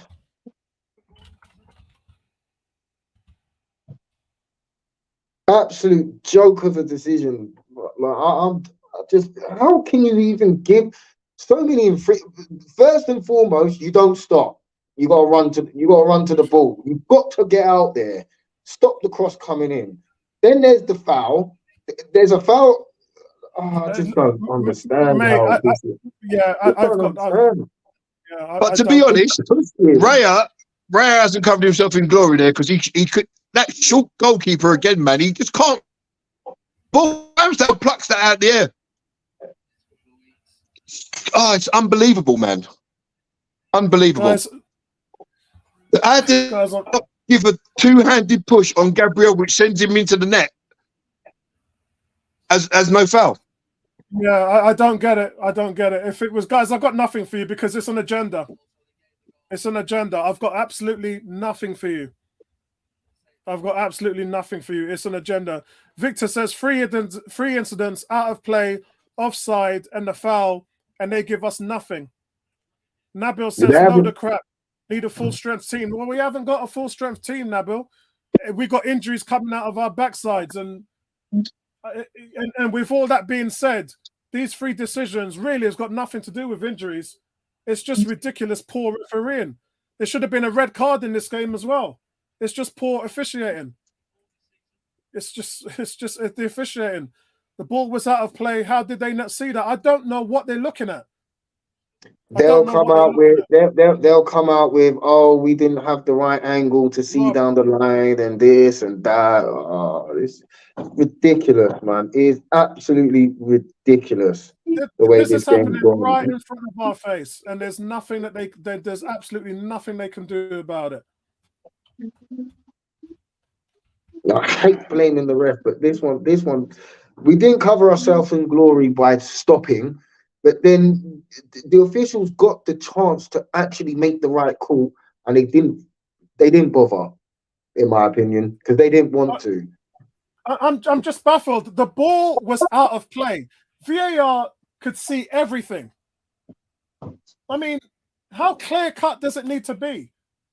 Gabriel gets pushed down. You can see the two hands pushing him over the goal line. Why aren't they asking the referee to have a look? Like, so VAR's made that decision for the referee when it should be the referee coming to his own conclusion with the evidence Never. that he's been given. I've just never seen it. Gary, I'm lost for words. I've just got no words, and I'm just getting done with football now because it's week in, week out, whether it's Arsenal or whoever it may be, Tottenham, Liverpool, it doesn't matter. It's totally irrelevant because it's becoming a laughing stock. You know, Yeah. we're seeing decisions every week that are just so poor. It's unbelievable.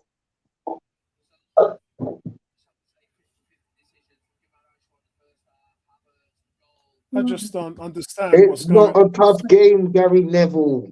It's not a tough game if you officiate the game properly. It's not that hard. I'm sorry. I am sorry. Like, just unbelievable. You wouldn't even get that goal given in Sunday League because the referee blows for the foul on Gabriel. It's a shambles. There's no other word to describe it other than shambles. And it's not like Zinchenko. I don't think we played particularly bad, but to be 1-0 down, it's just doesn't tell the story of the game at all. So now you're allowed to shove. So basically, what they're saying is, if a defending player is going for the ball, you're allowed to just shove them in the back to get an advantage. That's what they're telling me. See what I'm looking at this, man. He's not even made an attempt to go for the ball. Oh Lord. So we don't get a corner from that's a goal kick. It come off Callum Wilson, man. It's honestly, man, it's some kind of joke. Tommy so Ben White's off and Zinchenko's right on. back. Zinchenko to left back. Oh wow. Emerson said VAR has cost us again, did not even look at the first phase. And not to mention all the stuff in the first half with the red card and the VAR, which they just completely and utterly ignored.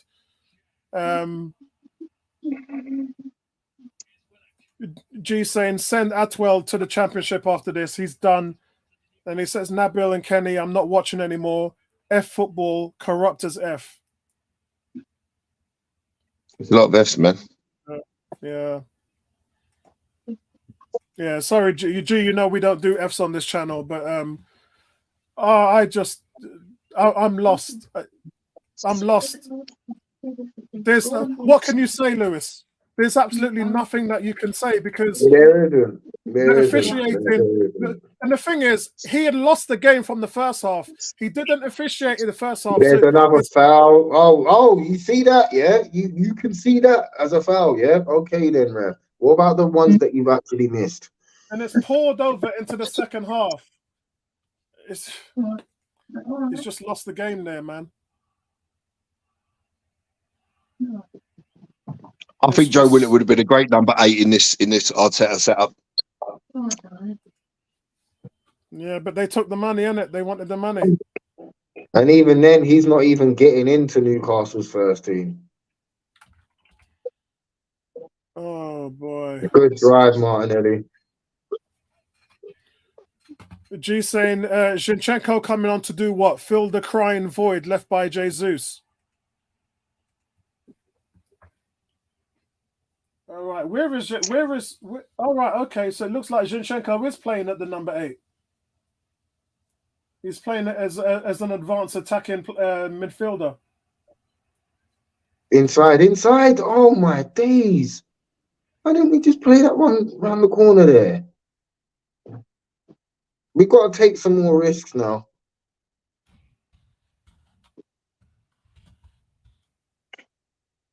Because this is suiting Newcastle down to a T. They've got the referee in their back pocket. They can put Havertz up front and knock some long balls, let him win some flick-ons. Compete for it, man, up top. That's a good delivery. That's a good make him play. Well done. It's a corner.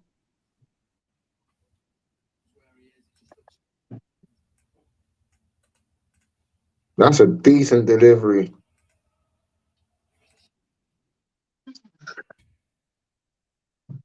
I'm at 75-10. I don't know where you guys are. Yeah, and Trippier is now playing for time. He's down on the floor. I'm 76. I'm 76-15. And You're someone just a minute. Trossard's coming on. So Trossard's coming on. Nabil says, "Gee, respectfully, stop blaming the rest. We've been awful since the start. We are list without key players. I expected strength in depth in the summer, and we failed. That's not fair, is it, Nabil? Considering the amount of injuries that we've had, I don't even know where we are. And we actually played really, really well in the first half." G says, "Nabil, you're going to be the only Arsenal fan tomorrow that will say the ref had nothing to do with it. That's the worst VAR call I've ever seen." Emerson's at 77 minutes. So Emerson's probably a minute ahead of that we are. He's about 10 seconds ahead of me. I'm 77-15. Oh, you're way ahead of me. Got successful passes in the last 10 minutes. Arsenal 55, Newcastle 1. That's because they've gone into defensive mode. They're shutting up shop now. So we need to move the ball a bit quicker rather than side, back, side.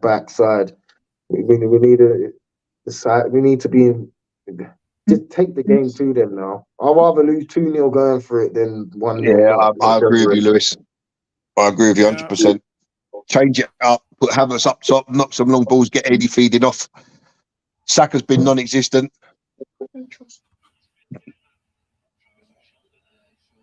Oh, Zinchenko actually defended that pretty well. And no, Murphy. So I think you know why, Lewis, because it was a bad touch by Jacob Murphy. If that touch goes in front of Murphy, Zinchenko ain't got a hope. Oh my! Get him off the pitch then. Yeah, Eddie, that's Murphy. Murphy looks like he's dislocated his shoulder. Is it Jorginho?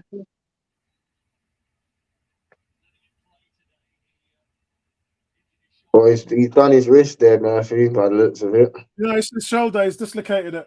So Vieira and Trossard are coming on for Nketiah and Vieira. Yeah, Fabio Vieira is on.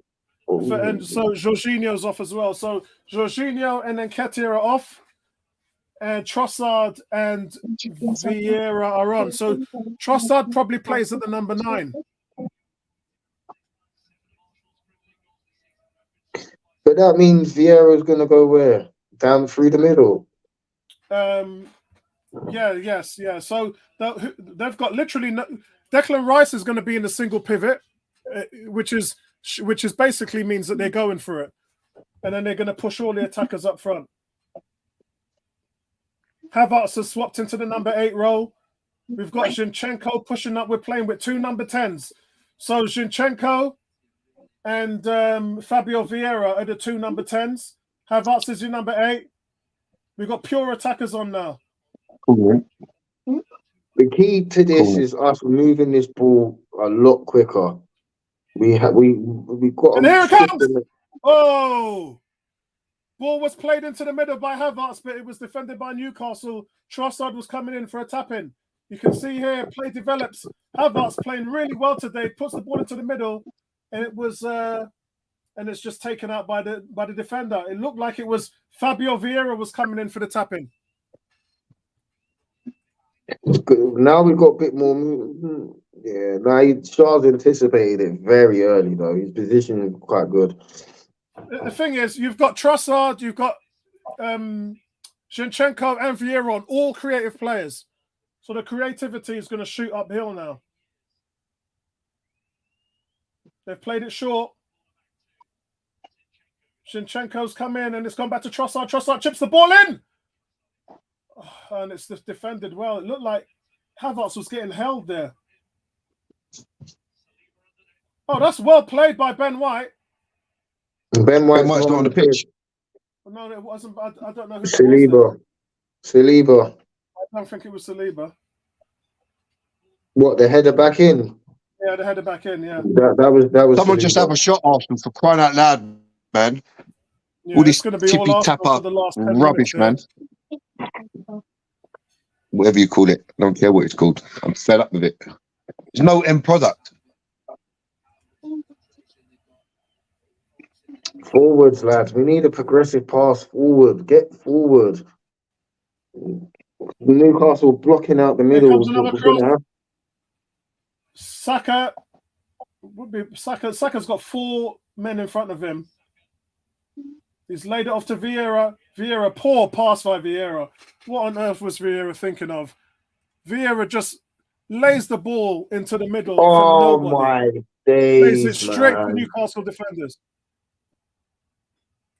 Come on, let's go. Come on, Saliba.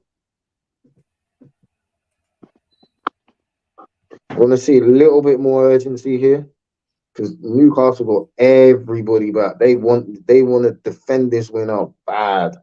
Oh, Yeah. Martinelli, how are you offside? You should not be offside there, mate.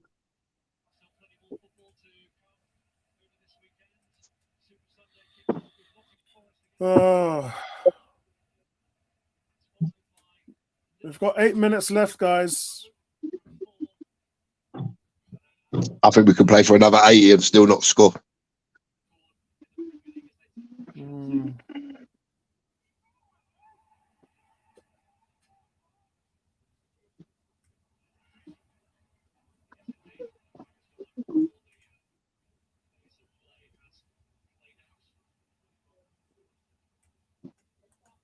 Come on, play on. Come on.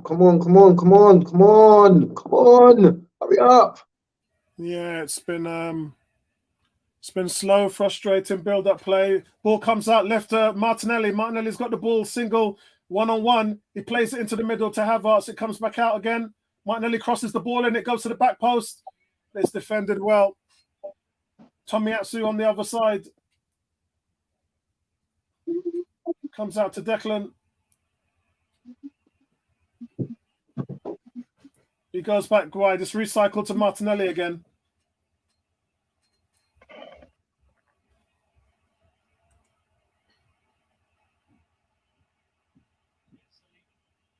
Oh, man. Is Odegaard on the bench? Or is he not in the Nah. squad at all? Well, he's not in the squad.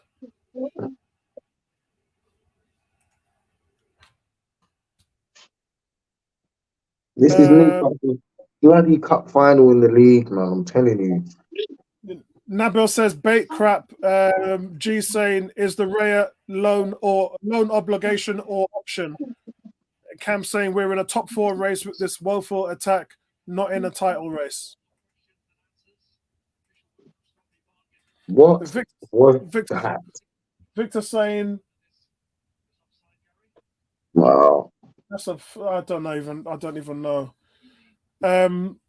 Victor saying I don't know why they go for high deliveries yet Newcastle are big and have tall defenders. Yeah, they're nullifying everything. Nabil saying man getting excited about Eddie hat-trick. Told you that's weak opposition. Where is he now? I thought Eddie had a decent game today. Look, that foul on Gabriel is more of a foul every time they've shown it. And they got given. Yeah, in the first half, Nabil, Eddie was definitely the best out of our attackers in the front three. But, you know, I'm going to do a Bertram here. You're talking about Eddie, and you really should be talking about Martinelli and Saka. Because those are the guys that they both stunk. They have both stunk in this game. They both have. It's like they're feeling sorry for them. For the oh my lord! Eddie can hold his head up high in this game. He's worked hard. He's defended hard. Really, we should be talking about Saka and Martinelli. Yeah, they've been non-existent. Yeah, Kenny says much better since the subs. Yeah, but we're all out attack now, mate. We're all out attack. Newcastle are bedded in, all out attack. Gomares is still on the pitch.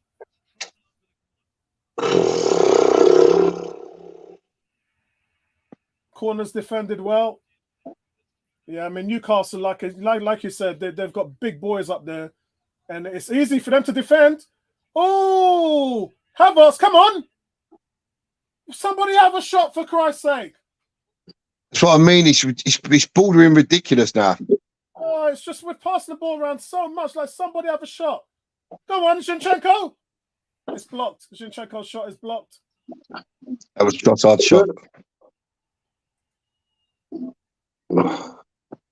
Should be we definitely got to take more shots from anywhere in and around the 18. Oh Lord, get up.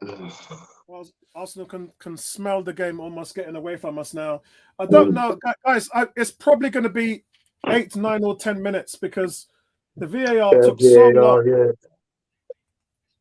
So I'm expecting long injury time here. And you know Arsenal, game ain't over until it's over. But, you know, the thing is, I don't care what the result is in this game. It's just the officiating. No matter what you do, you cannot excel in this game today when there's just agendas against you. It doesn't matter because you're constantly every week playing against 12 men. And it's just like, it takes its toll on you. It just takes its toll on you. You've got to be that good. You've got to be Man City good in order to get away from all of the stuff that we've seen that's happened to us today. Not to mention, you've got all those injuries. You've got Jesus out. You've got Partey out. You've got Odegaard out. You know, Yuri and Timber, your prized asset in the summer, he's out. So you just got all these injuries. Oh, it's like Morris. Yes, it's red Can card. we have another yellow? Fine. Oh, he should have been off long time ago. He should have been off long time ago. It's only now you want to send him off. That's his second yellow. Yeah, Surely that's his second yellow, man. Really? No, that's his first yellow. What? I'm sure he was one of the three that got booked. No, he didn't. No, it was Longstaff, Shaw, and Gordon. Wow. You know why? It's because the elbow was a straight red. That's why. The elbow was a straight red. That's why I thought he was already. Shoved him in his face, though. That's a straight hand in the face. No, he's made it. Vieira's made a meal of that. Come on, boys. I'm on 18 minutes, 15 seconds. Forward. There's no movement. This is the thing. When either Saliba or Gabriel got the ball, there's nothing for them to hit. That's a good ball.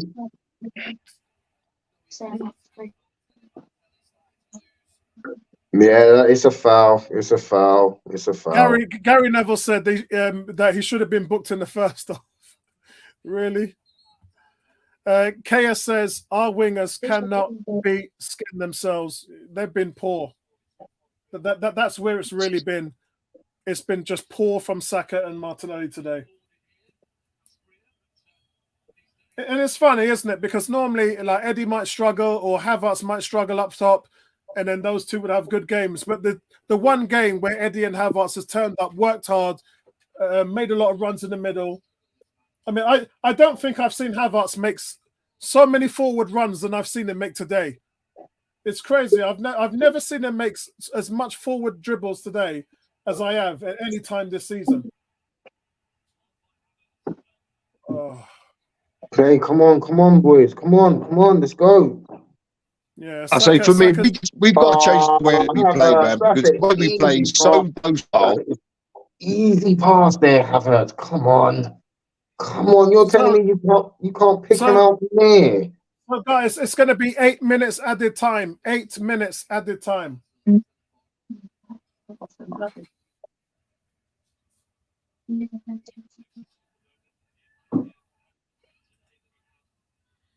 That's not just the only problem, Mr. Gary Neville. Our problem is the quality of the depth that we got is not good enough. When we got, I wouldn't even say that, Lewis. The problem that we've got is the way we play, because there's the wingers, if they don't get past the people, because all they want to do is pass backwards, forwards, sideways. Flipping taking Martinelli right out there. Yeah, that's the sub who just came on as well. That's the sub who just came on.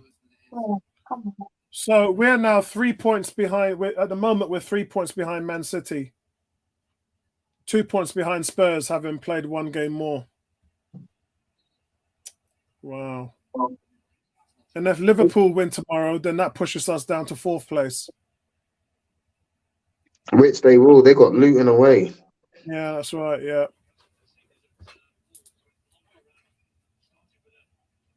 Even a Yeah. point of this, even taking a point from this game would be good. How many shots have we actually seen in this second half in the last 10, 15 minutes? Is it one?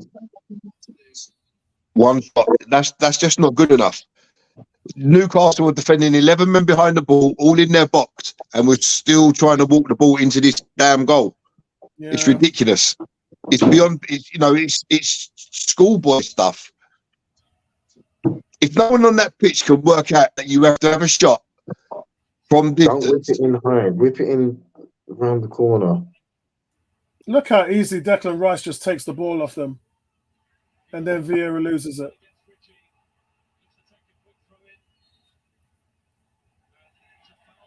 Because he's not strong enough. What? Vieira takes. I'm done. Vieira takes a throw. I've seen 4 foul throws in this game from Newcastle. So Vieira takes a quick throw, and then the ref decides to call it a foul throw. Yeah, which it was. He didn't have 2 feet on the ground. He didn't even need to take it that quick. I mean that just sums it up. Ref, just add on the time, please. Not that we're gonna score, but boy, where's Nelson?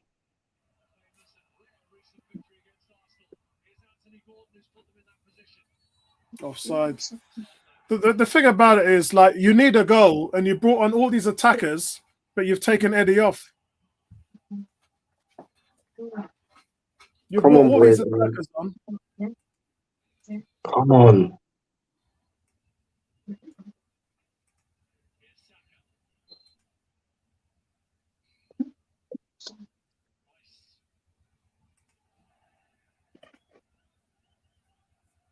Emerson said Lewis still on the bench.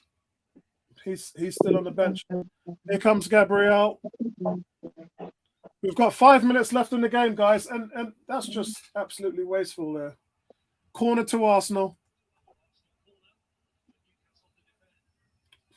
Arsenal now just camped inside Newcastle's side.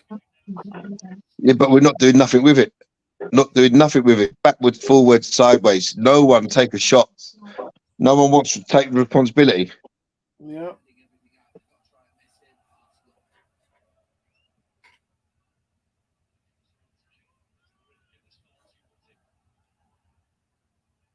Can we show some character? Come on, boys. Second corner to Arsenal. It's not over until the final whistle, man. It takes 1 second to score. These boys need to believe that they can actually score. Now, second corner to Arsenal. Trossard now taking the next corner. It comes in. Oh, wow. Okay, we could play another 90 minutes and not score. We just don't have it in us. It's the style of football that we play. It's got to be perfect or nothing at all. No, I just think it's the decisions in this game. I think this game probably had 0-0 over it because of the situation. The goal should have never stood. If this game had finished 0-0, I thought it would have been probably, considering our injuries and how we approach the game and how tough it is to play up here, I probably would have taken 0-0. Pass. How are we not hitting our play passes from there? Well done, Rice. Come on. This is the time where you need to look after the ball when you're chasing the game. All these loose passes in Terrible transition. ball by Saka. Just an awful. Is this the first time Martinelli and Saka have switched over in the whole entire game as well? I think there was one previously, which lasted for about all of 1 minute.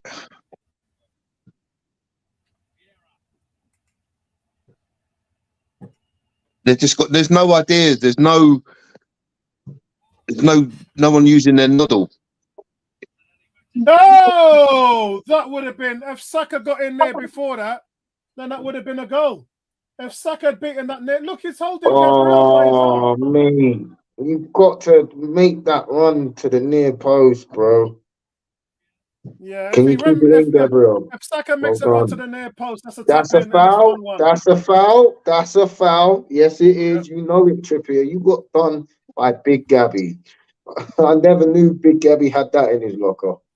That's excellent play. Do you know Emerson what? said, Gabriel should have gone down there because Trippier had a hold of him in the box. He should have gone to ground. Give them a decision to make. So I will let Gary set the question on Wednesday. So Gary, Wednesday's your question, mate. Okay. I will think of a good one.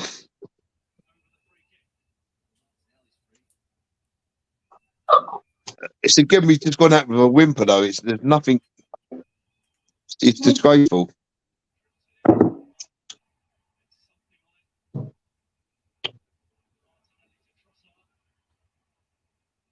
Trossard. Oh, God. I thought that was deflected into the back of the net. Thought that was deflected into the back of the net.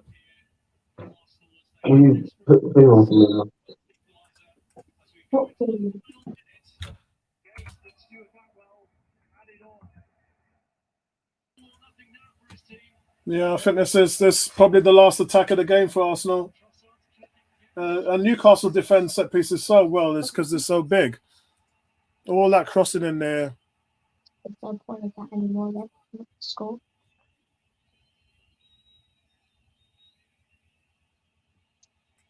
Gone out with a whimper.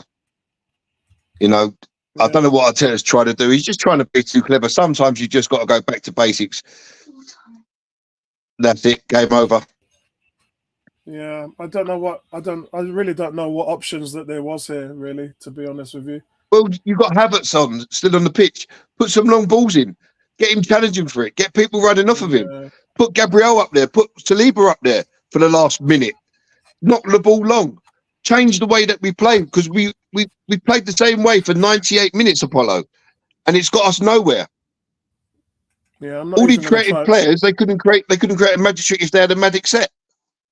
I'm not even going to try and make up any excuses because the officiating was so bad. I can't even fathom. Let me do the player ratings now anyway, but the officiating was just absolutely the worst I've seen. I mean, yeah, I'm now watching Strictly Come Dancing because that was much better than what I just saw there, mate. Yeah, guys. Yeah, let me get this player rating done. Let me get this player rating done.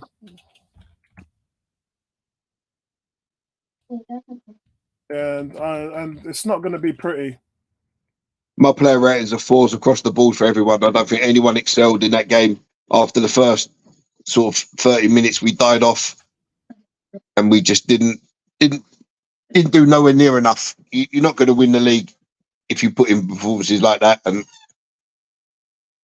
you know, it doesn't matter if we would have had Ivan Toney, if we would have had Osman in that game, it would have made no difference, because the way we play, it's so reliant on pass and move, and there's no movement up front. There's no one bending their runs down the channel. Saka played 98 minutes in that game. You tell me Reece Nelson can't come on and get 10, 15 minutes in that game for either of the wingers. Yep. You know, it's disgraceful, and it's bad management from Arteta, and it's not often that I pan him, but he got it badly wrong today. You know, the whole tactics of the game. Once Newcastle scored, change the way you played, knock some long balls, mix it up a bit. Everything was in front of Newcastle. They could defend it easily. I saw one shot blocked that went out from Trossard. Apart from that, there was nothing. You know, it beggars belief.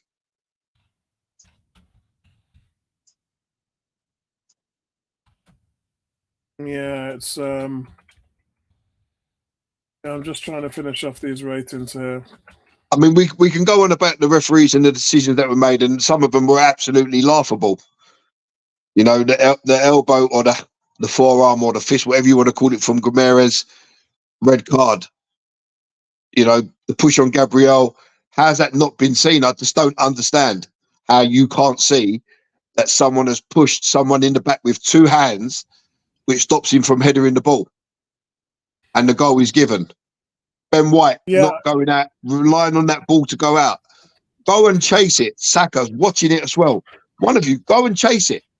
Yeah. And then when it dancing to the edge of the area, and they're still standing there. So I don't think the goal should have been allowed. So that's the reason why it's hard. You know, everyone's going to be throwing shade at Arsenal, but really the officiators have done you in. So I'm not going to try and be too difficult, but let's do player ratings now. Shout out to everybody in the chat. I'll come to your comments afterwards. I'm going to be going with David Ray. I'm going to give him a 5.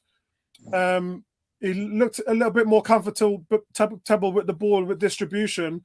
But there's a few times that I saw him just come out weak for some crosses, and one might even say, could he have done a little bit better on the goal?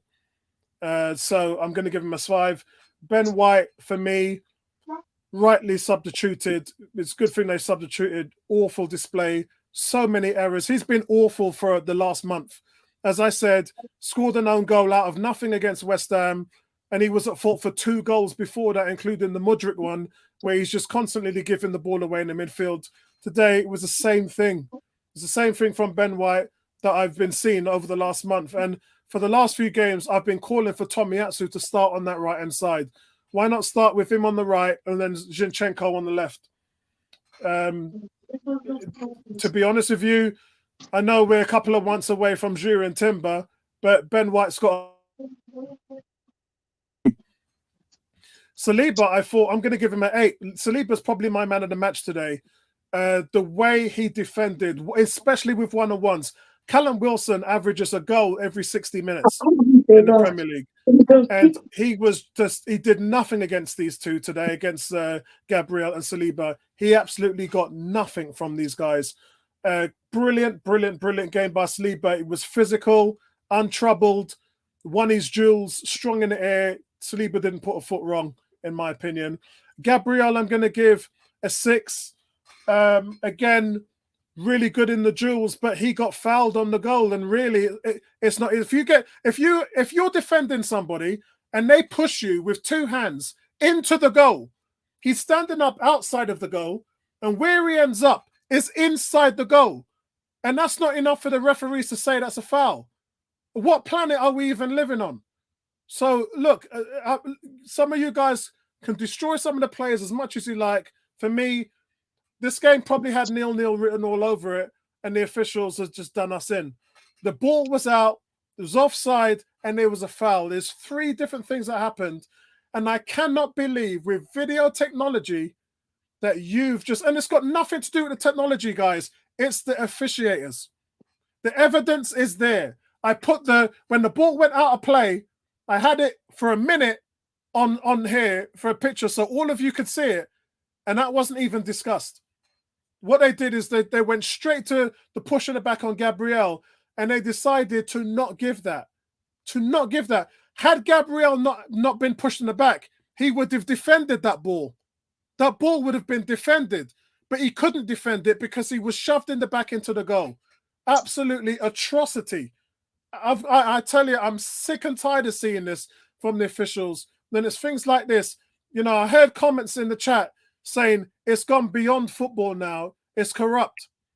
It's gone beyond it. How are we so? I went through this with watching Lewis Hamilton lose that championship, his 8th world championship, for the same reason. And that's why there's a lot of people now that don't watch Formula One. How can you enjoy it? How can you enjoy I don't watch Formula One. Yeah, how can you enjoy the sport when there are things that happen like this, which is just an atrocity? And I don't want to go off tangent here, but this is just it's so difficult for me to judge this game and to judge our performance when we've just been ripped off like this. It's just I don't even. Well, as soon as I finish the stream, I'm done with it. I don't want to see football again for the next until Wednesday. It's just absolutely you can't enjoy the game when things like this happen. And that moves me over to Tomiyasu. I actually thought he had a decent game today. He counter-pressed well. I talked about counter-press last week. And the way he dropped into the midfield and he kept Amaron completely out of the game. They had to take Amaron off because he was getting nothing. against Tomiyasu, what would have happened if Shevchenko would have played at left back and it was Amaron? So you've got to say the decision to start Tomiyasu was the right one for Arteta. And to be honest, the first half, we outplayed them. I know Gary's got a problem with the tactics and everything. I don't have a problem with most of the tactics. The way you approach the game, the preparation, I thought Arteta got that bang on because we dominated in the first half. They should have had a red card as well, but then I'm leaning back into the officiating again, which is just really what's killed us today. Jorginho. I don't know what to say. He's just been poor. He's been poor for a while. And today he had help in the double pivot, but some of his transitional play was diabolical. I saw him putting balls into the box, which I would never see Thomas Partey do anything like that. The trick is when you're in that position, you got them pinned down into their box. Keep the recycling going. Keep it ticking over. And there will be a chance that presents itself. And when there is, then you play the ball through. What he did, he was lobbing tall balls into the back, final third, against Byrne, who's 6'5". 6'7". Whatever he is, against a 5'11" Nketiah and a 5'10" Saka. And I'm just like, what on earth are you? It's easy. Them balls that you lob in are slow, easy to read. And you've got these 6'+ guys there. It's just ridiculous. It's stupid. It's wasteful. And when Jorginho was doing that, I was like, this guy's 32, Champions League winner, third Ballon d'Or. What on earth are you thinking? What's going through your head when you're doing that? You're just giving away possession needlessly. Awful from him. You know what? I've given him a 4 here. I'm going to mark him down and give him a 3. Because that's unacceptable. With your experience at this level, it's just absolutely, it's not acceptable, mate. Declan Rice, I thought he was, again, I'm going to give him a 7. I thought he was, again, he's the way he ran back, the way he takes I've got to come up with a name for him. It's probably the highwayman, Dick Turpin. That's what he is. The way he just takes the ball off attackers, people thinking that they've got possession of the ball and he just rips it off you. And he's just doing that game in, game out, running tirelessly. He nearly scores, by the way. If he gets that header on that set-piece corner, if he gets it on target, then Arsenal score. But he just goes wide of the left post, and it's really unfortunate for him that happens. You know, he's got 2 goals already for Arsenal this season. They'll probably get a lot more, but that was a chance there. You've got to put that down as a chance. But outside of that, I thought he was solid today. Kai Havertz, he impressed today. He impressed in so many different ways. There was duels, tackles, recoveries. He gave you the whole lot. But what he did as well, creative play was good. He held up the ball well. There was twice he played to Saka, which Saka didn't even come to. And he put Nketiah through for a chance, which Joe Linton shouldered Nketiah down. Could have been a shout for a penalty. But the fashion which Havertz beats 3 people, out jumps them, and then slips the ball through to 2 defenders. Just fantastic play by Havertz today. I'm going to give him a 6.5. I probably should give him a 7. So that's another one I'm going to adjust. I'm going to give him a 7 today. Yeah. I thought Havertz today. I'm going to give him a 4. And I'm being generous. I'm feeling generous today, guys. I'm giving him a 4. And he just found wanting on numerous occasions, and he was out on an island like he didn't. You know, when Saka's involved, if he comes into the penalty area, he's involved in the build-up play, but he's just out on the limb, on that side, on an island, and he's got 2 or 3 Newcastle players to deal with in front of him, and that's where he was happy to be all game. You've got to know that you're not happy being marked out of the game, and you need to come inside and be more involved. You need to get yourself more involved. Because for me, what we saw from Saka today was a submission. That's what it was.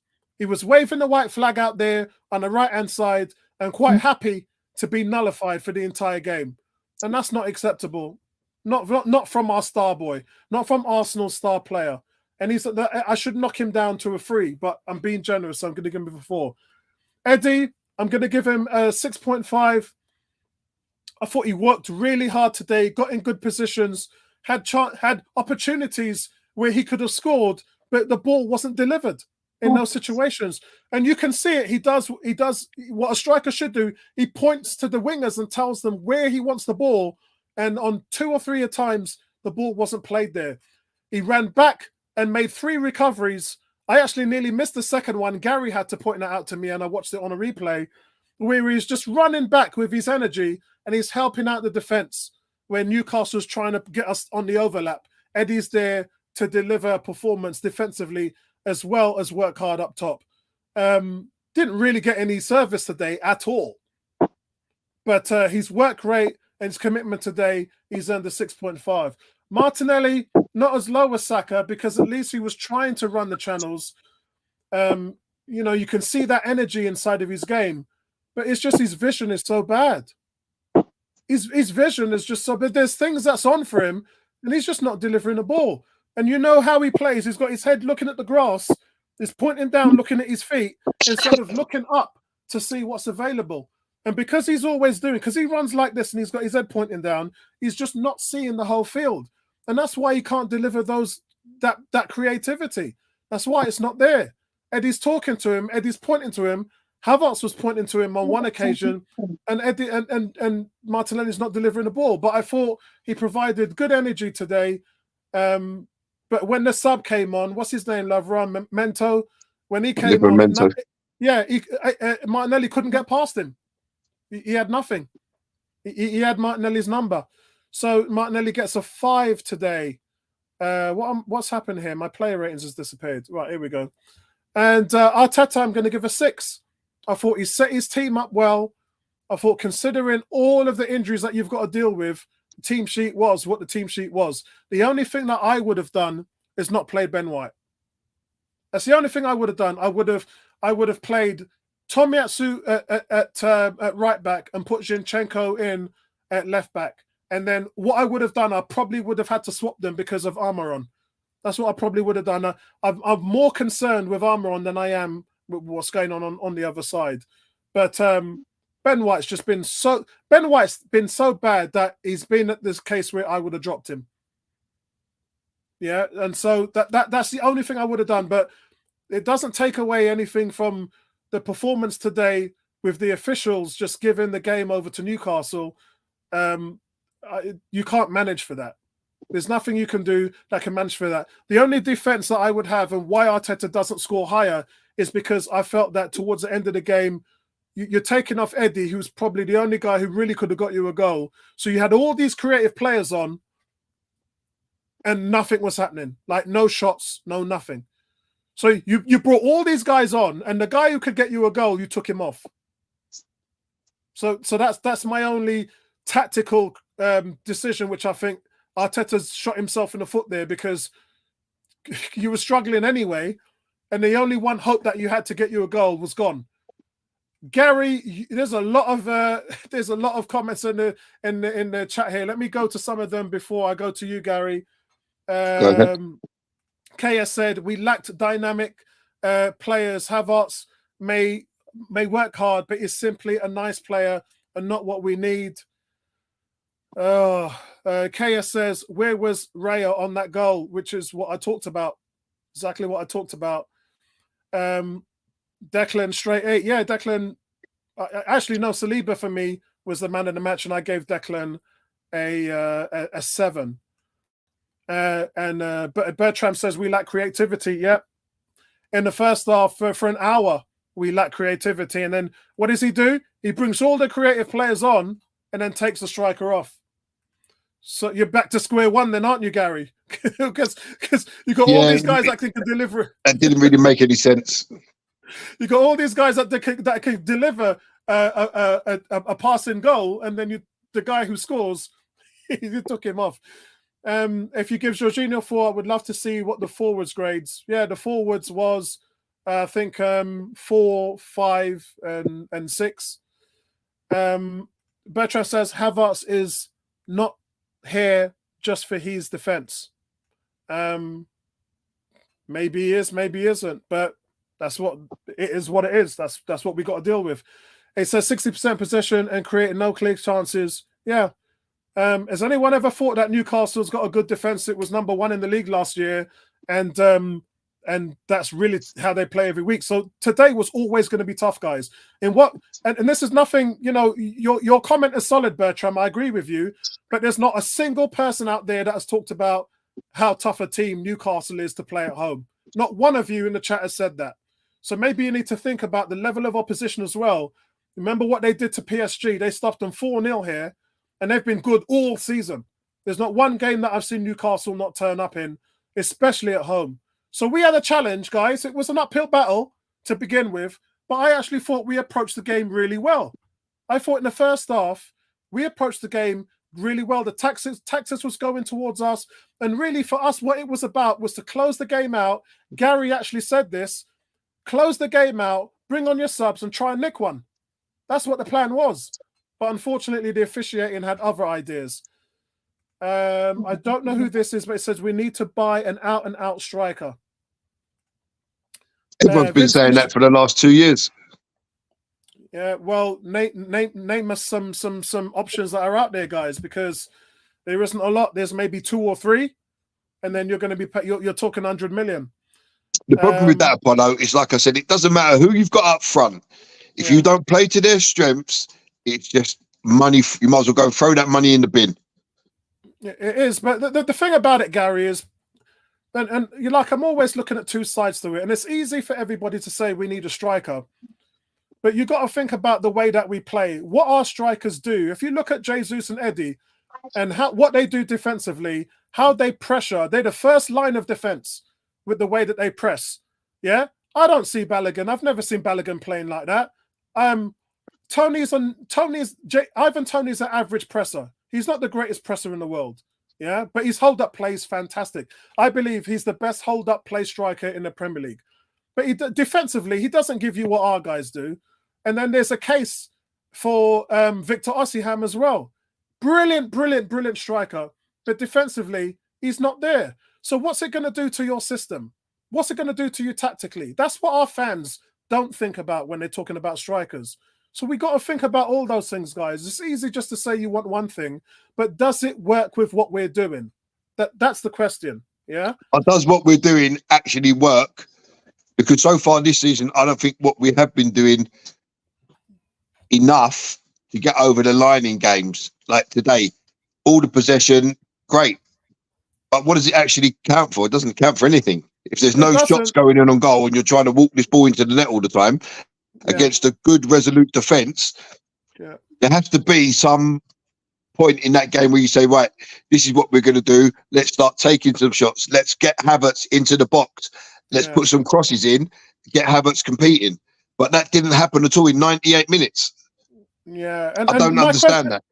And my question to you is, do you think that if you had a Timber, if you had a Partey, if you had a Jesus, that would have improved the situation? Because that's where we are, mate. If we had an Odegaard as well, if we had them 4 players coming in, or a couple of those players, does that change our thought? That's where we are. It's not been good offensively this season, Gary, because we're suffering injuries. Yeah, I understand that, but you still, if you've got Saka or Martinelli and they're going down the line, they don't want to cross that ball hard and low into the box. They want to check back, and it goes back to the edge of the area. Then it goes back to Saliba or Gabriel. Then it goes across to the fullback. Then it goes down the other side. Then it comes back into the middle. Rice plays it sideways. And then we've got nowhere in a space of 5 minutes. I understand you're trying to pull people out of position, but there's a point where their positions are held and they're not coming out because they're not stupid enough to come out. But then you've got to think to yourself, right, we've got Havertz pretty good in the air.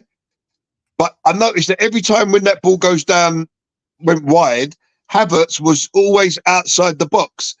Why can't he make a run into the box for a cross to try and get his head on?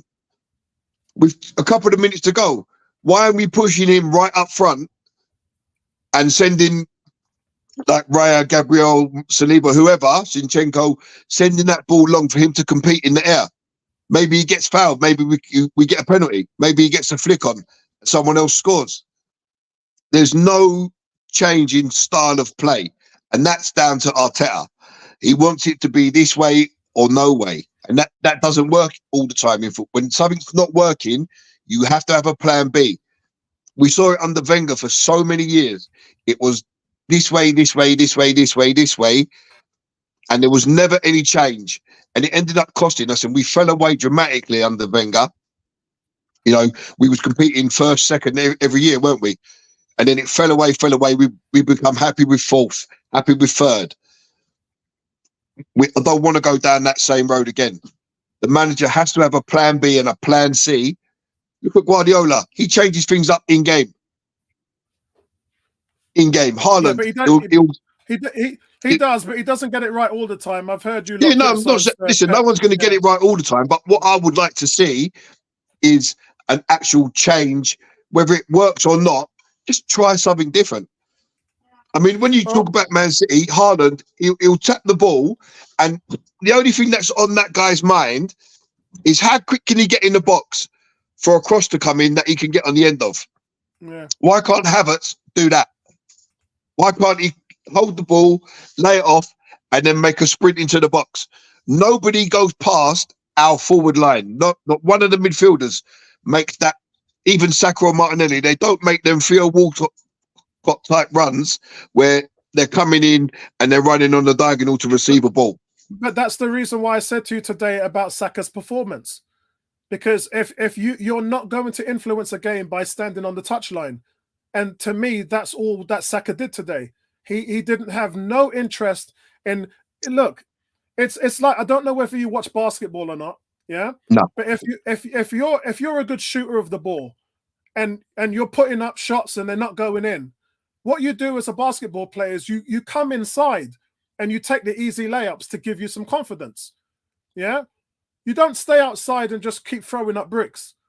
And for me, Saka, he's out there on the right. He's not showing any. First of all, he's not even taking defenders on. And I know there was 2 or 3 in his defense. There was 2 or 3 of them. Fair enough. They're taking you out the game. That's their game plan. Eddie Howe's not stupid. But then come inside. Come inside the box. Be more central where you can affect the game more. He had no interest in doing that. And that's exactly to your point. That you running into the box late means that you're changing the way that you play because you're being a more of an influencer on the game. By coming into the box and getting on the end of it, something, it might not happen once, it might not happen maybe 4 or 5 times, but there's going to be a time where you're going to be an opportunist and create your own luck. Yeah. But if you don't make that, you don't create your own luck. Exactly. But I mean, another thing, how does Reece Nelson not even get 10 minutes in that game? When Martinelli and Saka have both been so poor, how does Reece Nelson I agree. not get 10 minutes in that game? Yeah, because Saka's been so ineffective. Yeah, I agree. Yeah, Gary, go on. You do your player ratings now. You got the so player ratings. So for me, I'm not sold. I said it. I know maybe I sound like a broken record. I repeat myself quite a bit, but when that ball comes in from Willock, it just goes over Raya's glove. These short goalkeepers, I don't like them. These guys that are just touching 6 foot, I don't like them. When these keepers are 6'4", 6'5", they got that reach. Ramsdale plucks that out the air, no problem. It just goes over Raya's glove. And then when it once Gabriel's been pushed, Raya doesn't know where he is. After that ball's gone over his head, he's got to backtrack back to his line, and he's turning around. The ball's behind him, and that's what allows Gordon to knock it in. So I'm not sold on David Raya. I know you throw out these stats, Apollo. He comes out for this and he comes out for that, and he's great at this, but I don't see it. I just don't see it. I think Ramsdale, 10 times out of 10, he plucks that out of the air, or he gets a finger on it at least, because the ball was just over his glove. I think a keeper of 6'4", they pluck that out of the air 10 times out of 10. So I'm going to give Raya a 4. I'm not sold on this guy at all. I thought Ramsdale may have got shaky towards the end of last season, but he was going through some personal trauma. And obviously, Arteta didn't have faith in Turner, the number 2. Ben White, there was no way that he could have dropped Ben White today, because if you bring in Zinchenko on the left, he gets rinsed by Almiron all day long. And we even saw it in the second half when Zinchenko came on and Tomiyasu went across to the right. They knocked that long ball for Jacob Murphy, and it was only Murphy's touch, which was too far inside, which allowed Zinchenko to get to the ball first, or he gets done 10 times out of 10 for pace on the outside. So there was no way that Ben White could have been dropped today. But I've never been a fan of Ben White's defending. He's more of a ball-playing centre-back, but his defending sometimes leaves a very lot to be desired. And we saw it against West Ham. We saw it against, was it Tottenham? Yeah. When he gave the ball away, led to a goal. When that initial cross goes across, they all give it up thinking it's going out. And that is criminal at this level. That is criminal. And then even when Willock keeps it in, Ben White still has no idea that that ball's been kept in. And if you watch it again, Jorginho is screaming at him and pointing. The ball's still in. And even then, Ben White doesn't react. Willock is able to bring the ball from the corner flag to the edge of the area. And Ben White still hasn't gone out to him. He's just meandered outside the 6-yard line, which allows Willock to easily cross the ball. And again, at this level, that is criminal. You can't be playing for Arsenal or England if that's your style of defending. And you can be as casual as you like. You may not watch football on a regular basis like he tells everyone. But you know what I say to that guy? Go and watch some football. Go and watch a game of football in your spare time. And you tell me another defender that would defend like that, because I ain't never seen one. So Ben White, he gets a 2, and he's lucky to get a 2. Saliba, I don't know what you say about this guy. He's an absolute incredible defender. He toys with attackers, lobbing the ball over their head, doing little Cruyff turns. He just does it for fun. He's so strong. He's so powerful. He's so quick. Even if he loses it, he'll just go and win it back just for fun. So Saliba, I thought he was really good today. I'm going to give him an 8. I can agree with you there. Gabriel, I thought Gabriel had an okay game. He didn't really put a foot wrong. Was fouled for the goal. I don't know how that didn't get pulled up. So I'm going to give him a 7. Tomiyasu, another solid game. He seems to have picked up this little inverted role really well, because it's not natural for him. But he seems to have dropped in there. He plays the little ball that he has to play. He drops back when he has to drop back, but his defending is solid. And if Zinchenko could defend like Tomiyasu, what a player Zinchenko would be. So Tomiyasu, I'm going to give him a 7. Jorginho could have used the ball better around the area. I can see your point there. There are a couple of them little stupid little lob dink passes that were just like a bit of nonsense, really. But I thought he worked well in the double pivot. He needed that double pivot today. When I saw the team sheet, I thought it was going to be a double pivot. So I'm going to give Jorginho a 5. Declan Rice, I thought he had another really good game. Unlucky not to score.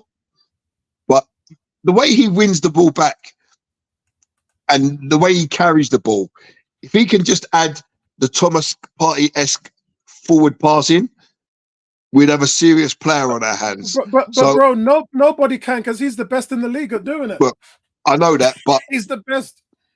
That's what I'm saying. It's something that you can try to replicate, but you may not pull off. But I think it's just something that Declan Rice needs to add more into his game. So when he's got the ball, he tends to play it safe.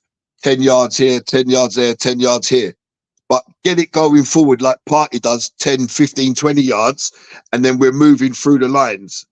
So, but I'm happy with Rice's performance today. I thought he done okay. So I'll give him a 7. Havertz. I thought Havertz had a really good game. I want to see him get into the box more. Like when the ball goes wide to Saka or Martinelli or Zinchenko or Ben White, the fullbacks, I want Havertz in the box to create a bit of confusion with his height, so we can put crosses in. We've got someone that can compete for it. He doesn't do that at all. but I was happy with his defensive and his work rate today.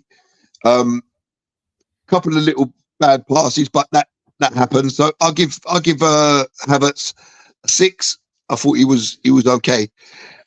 Nketiah, excellent work rate. Like you said, there was a couple of times where he's tracked back, won the ball, and then put in a little sprint to back forward to stop a player receiving the throw. But that guy relies on service, and if he's not getting it, he ain't going to score goals. Against the likes of Sheffield United and all that, he got a hat-trick, and it was a good hat-trick. Can't take nothing away from it. But when we go to the big teams like Cities and Spurs and Liverpool, he needs service, which means the way we play, he ain't necessarily going to get that. And like I said, I don't think it matters who we've got up front, Ottoman, Tony, whoever. If we're not creating chances for them to score, you may as well not play with a centre forward.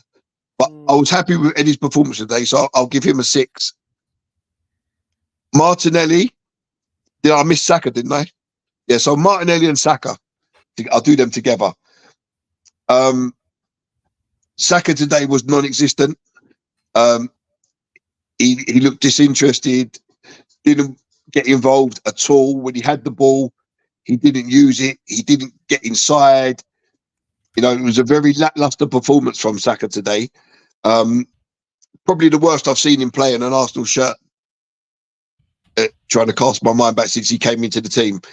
Because let's not forget, since he came into the team, he's carried this team on his shoulders from a 16-year-old boy to the man he is now. And this is probably the worst performance I've seen him put in an Arsenal shirt. So I'm going to give Saka a 2. I thought very, very poor. Martinelli's busy, a lot of energy, but to me, that energy doesn't really mean anything if there's no end product. You've got to get your head up and you've got to create chances. That's your job as a winger.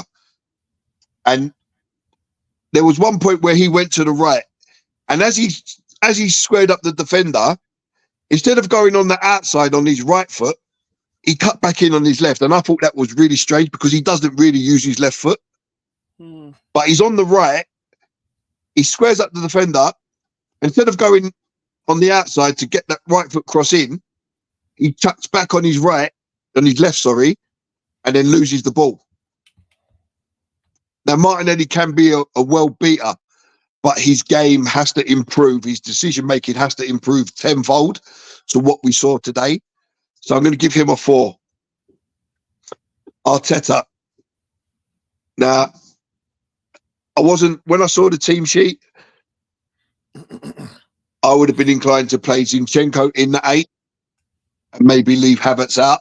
Yeah. Why isn't he doing that? I think I don't know. Maybe only he knows why. Maybe because of the hold-up play. You saw Havertz hold the ball up a good 3 or 4 times a day, which helped Ed. Yeah, so maybe that's why. I think it actually worked. I think it actually worked the way he started. Yeah. But as the game grew on, there's no change there, Apollo. It's plan A. They need to mix it up. Like from Raya, he's got this great distribution, knock these balls long, get Eddie running, bending his run, get Saka and Martinelli making diagonals. There's none of that. It's just not happening. And you can't just say it's down to Thomas Partey not being there or Odegaard not being there, because Trossard can play the 10. Vieira can play the 10. But even when they came on, there was still nothing. It was still exactly the same. And the amount of times we go down to their box and then we come back to the middle, we go back across, back to the halfway line. I don't want to be Manchester City. I want to be Arsenal. It's not fine you're copying Pep Guardiola, that's fine. But we're Arsenal. Have a different plan. We don't have the players that City have player for player. So you got to find another way of doing things. If something's not working, find a different way. And I'm afraid, and the Bertram, it's not often me and Bertram agree, right? But Bertram is spot on when he says he's a one-trick pony. He's only got this one way of playing.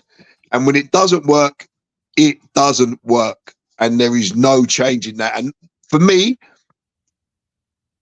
if you're going to be a top-class manager, yeah, you may be a tactical genius. Yeah, you may have sold these ideas that are out the box.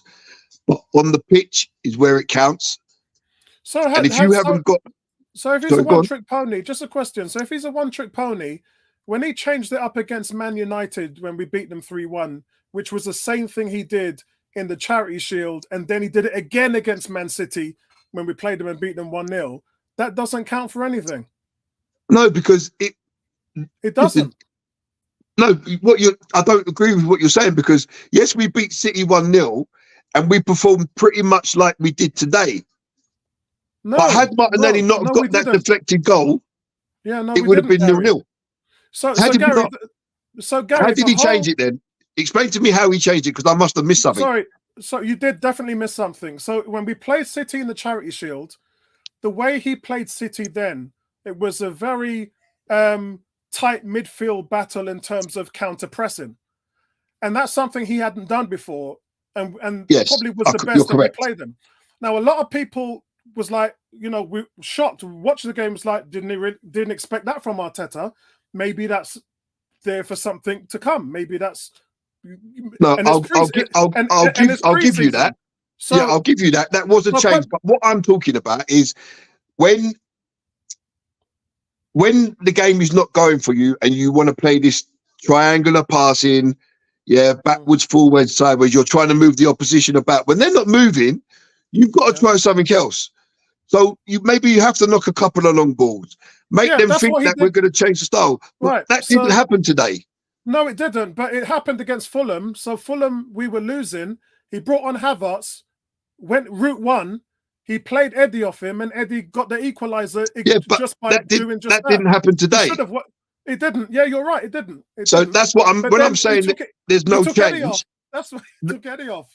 A stupid decision by Arteta to take. Yeah, I think that's a dumb decision to remove Eddie when you need a goal. Yeah, but it's just what he's done. He's done all the good changes for creativity. He's undone the changes by taking Eddie off. I mean, you could have just gone 3 at the back: Tomiyasu, Gabriel, and Saliba. Yes, and then made the changes on to the further up the pitch. Correct. But we just watched 98 minutes of football. Yeah. That was just like watching a video that was stuck and kept repeating itself on loop. Yeah, that's right. Because it was exact. And I want to see a change in every game. If it's not going to the way we want it to go, I want to see a change in every game, not just one game, not just against Fulham, not just against City. I want to see it in every game. The manager's job is to manage the game from the first whistle to the last whistle. Yeah. So when I go football tomorrow with my under-12s, if something's not working in the game, I'll make a change. I'll change a player's position, or I'll say to my centre-back, look, I want you to put the ball here. Yeah, I want you to run here. I'll make the changes as the game goes on, because I'm trying to win the game for my team. Yeah. Arteta doesn't do, let me rephrase it, Arteta doesn't do that enough. Yeah. And if you want to be a top-class manager, you have to do it when it's needed. No good just doing it against the Fulham or Man United or whatever. You have to do it on a regular basis when the game is not going in your favour. And for me, it's a weakness that Arteta has got. And I'm going to put it down to arrogance. Like rotation. Yeah, I don't want to put it down to arrogance of the man, because he obviously believes that this is the way that football should be played, which is fair enough. But when you're losing 1-0, like Lewis said, you might as well go lose 2-0. Yeah. Put the ball long. Get Havertz up there. Get Gabriel up there. Compete for it. Give them something different to think about, which didn't happen in 98 minutes of football today. And that for me is just not good enough. So I'm going to give Arteta a 5 today. I think the starting team, I didn't think it was going to work, but it actually did. Yeah. But as the game went on, there was no change in game plan today. And that for me is just not good enough. Yeah. Some good comments from you guys in the chat as well. And Victor says, come on, Apollo, we scored a fluke goal. Probably talking about Man City. It's not the goal. It's not the goal. It's the tactics and the style of play. That's what me and Gary are talking about. Whether they scored that goal or not, if they'd have come out of that game 0-0, I would have still said the same thing. Because Pep said the Charity Shield game was no friendly. Because Pep knew the way Arteta played in there, he hadn't done that before. Yeah. He's not a one-trick pony. He's coming out with something different. And this is what Pep did. When I remember the season when Man City trounced us, we changed our game, and then Pep just switched again. And Arteta had nothing. He had nothing for him. He's like, what is going on here? And but that's what makes Guardiola such a good manager. Yes, because exactly, in game he can just flip that switch, and it's like they go.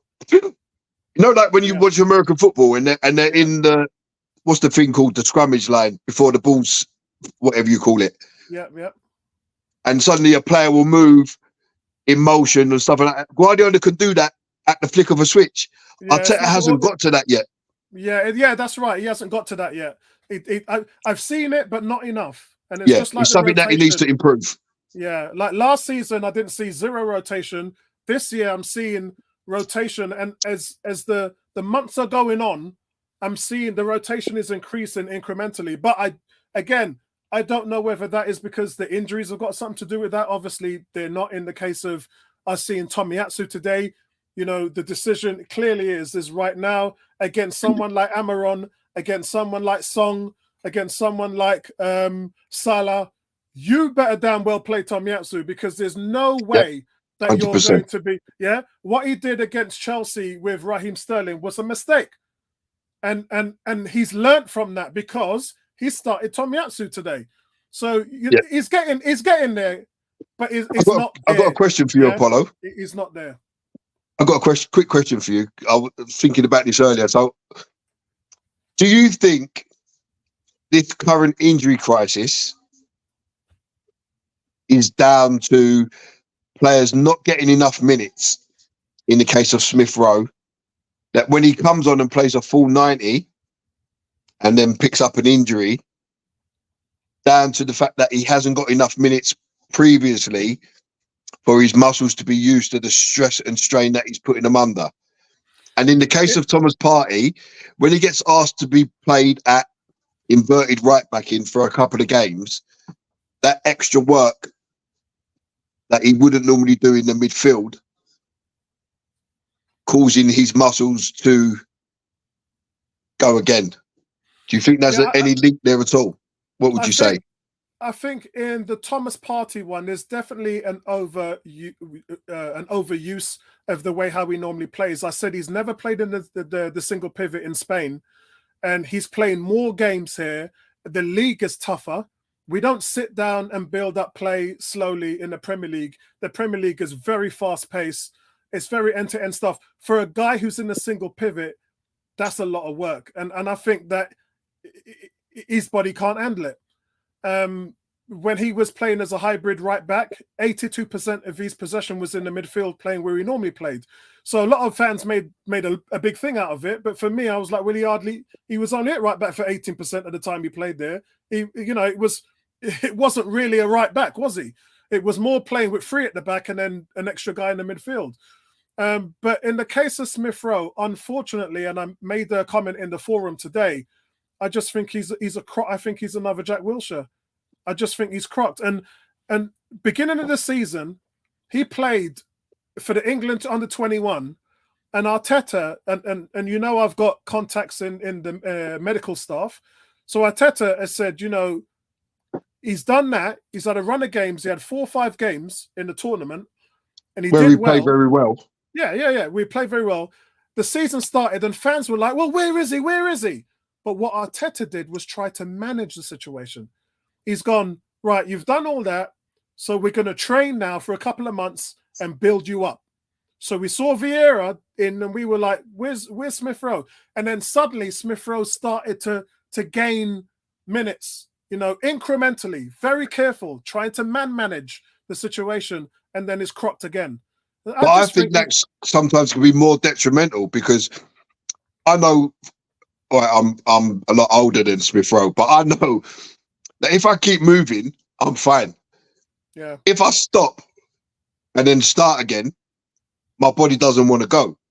Yeah. So if Smith Rowe comes back from the under-21s and he's full of beans and he's been playing games, why not keep him playing games where his body's at that level, where he's like, I'm fit, my muscles are all loose, they're all going where I want to go. I can sprint here, I can sprint there. I ain't picking up no injuries, but you stop and then you ask him to go again, and that's where the injuries come. So we're getting I think into that's got something to do with it.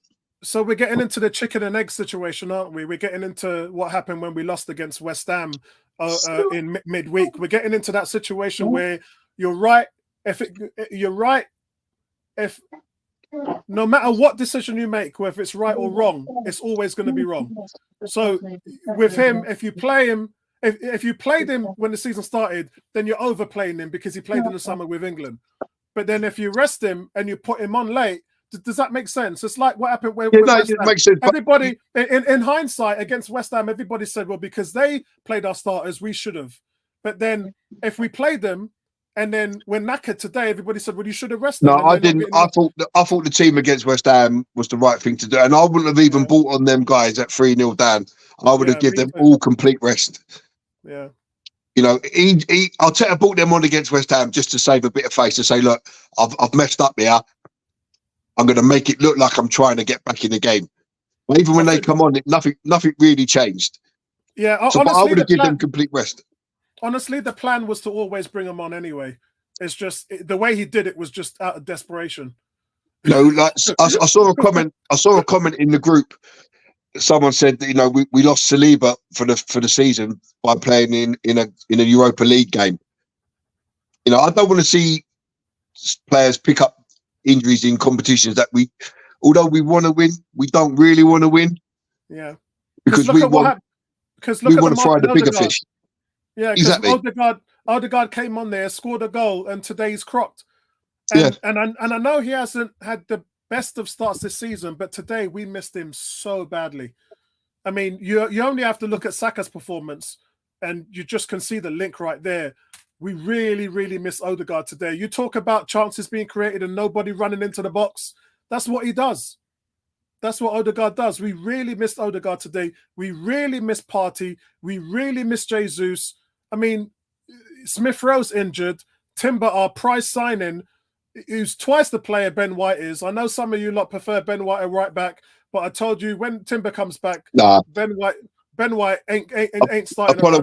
When Timber comes back, and you got Timber and Tomiyasu on the other side, it's game over for Zinchenko and Ben White. Yeah. I agree. Some fans don't think so. Some fans was like, no, Ben White, our Lord and Savior. No. Them fans don't know football. Yeah.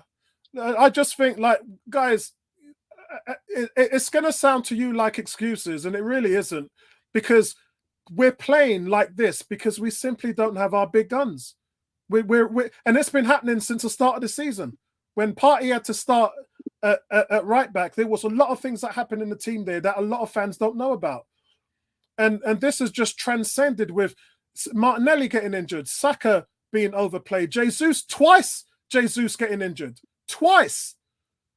And it's just like, you can't even, I don't even know if we've had a situation where Partey, Odegaard and Rice has played in the midfield together. I don't think there's been one game. But I do know, maybe one in there, one or two max. I'm not sure. And as for Jesus in the middle, Saka on the right and Martinelli, Chelsea, which was the 8th game, was the first game that we started with that front three. And they were awful. They were terrible. All three of them in that game didn't turn up. So, guys, we talk about the differential factors between last season, and it's not even close. Last season, we came out the blocks like Usain Bolt. This season, we came out like Captain, what's his name? Blackbeard, the pirate with one leg. No, man. What was that 100 meter? What was that 100-meter runner upon? Was it the 100-meter runner from Tonga or something like that? It was the slowest guy ever. That's what we've come out like. Yeah, I don't even know his name. We've come out with one leg, and quite frankly, I'm surprised. We've come out the blocks running the other way. Yeah. We come out of the And- blocks and- running backwards. To go 10 games unbeaten, I'm surprised. I honestly thought, guys, and guys, look what it's taken to beat us. Yeah, it's Referee. taken corruption to actually stop our unbeaten run. Yeah. So look, guys, I know. Talking about that now, Pono, something's got to be done about this whole VAR thing. Listen, it doesn't matter if it's Arsenal or Tottenham, whoever, or maybe not Tottenham, but it doesn't matter who it is. It's just ruining the game because every week now we're seeing an apology from PMGOL or whatever they're called. This should have been done. They got this wrong. This should have been pulled up. This should have been done. And it's become a laughing stock. It has. We're the best league in the world, but it's a laughing stock every week. And guys, it's not VAR. It's the officials, man. You saw, we had the screen data up for you today. We showed you that the ball was out of play. Yeah? Shall we put this up again? I showed you guys that the ball was out of play. Yeah? Let's get this up for just having a little bit of a laugh, because I want everybody to go to bed tonight not feeling like shit, even though we are going to feel like that anyway. And I hope I hope this video doesn't get demonetized by YouTube for me using the S word. But let's take a look at that, guy. Can I blow that up any? Let's see if I can blow. Can we blow this up? There we go, guys. I'm gonna see if I can. I can see green between the ball.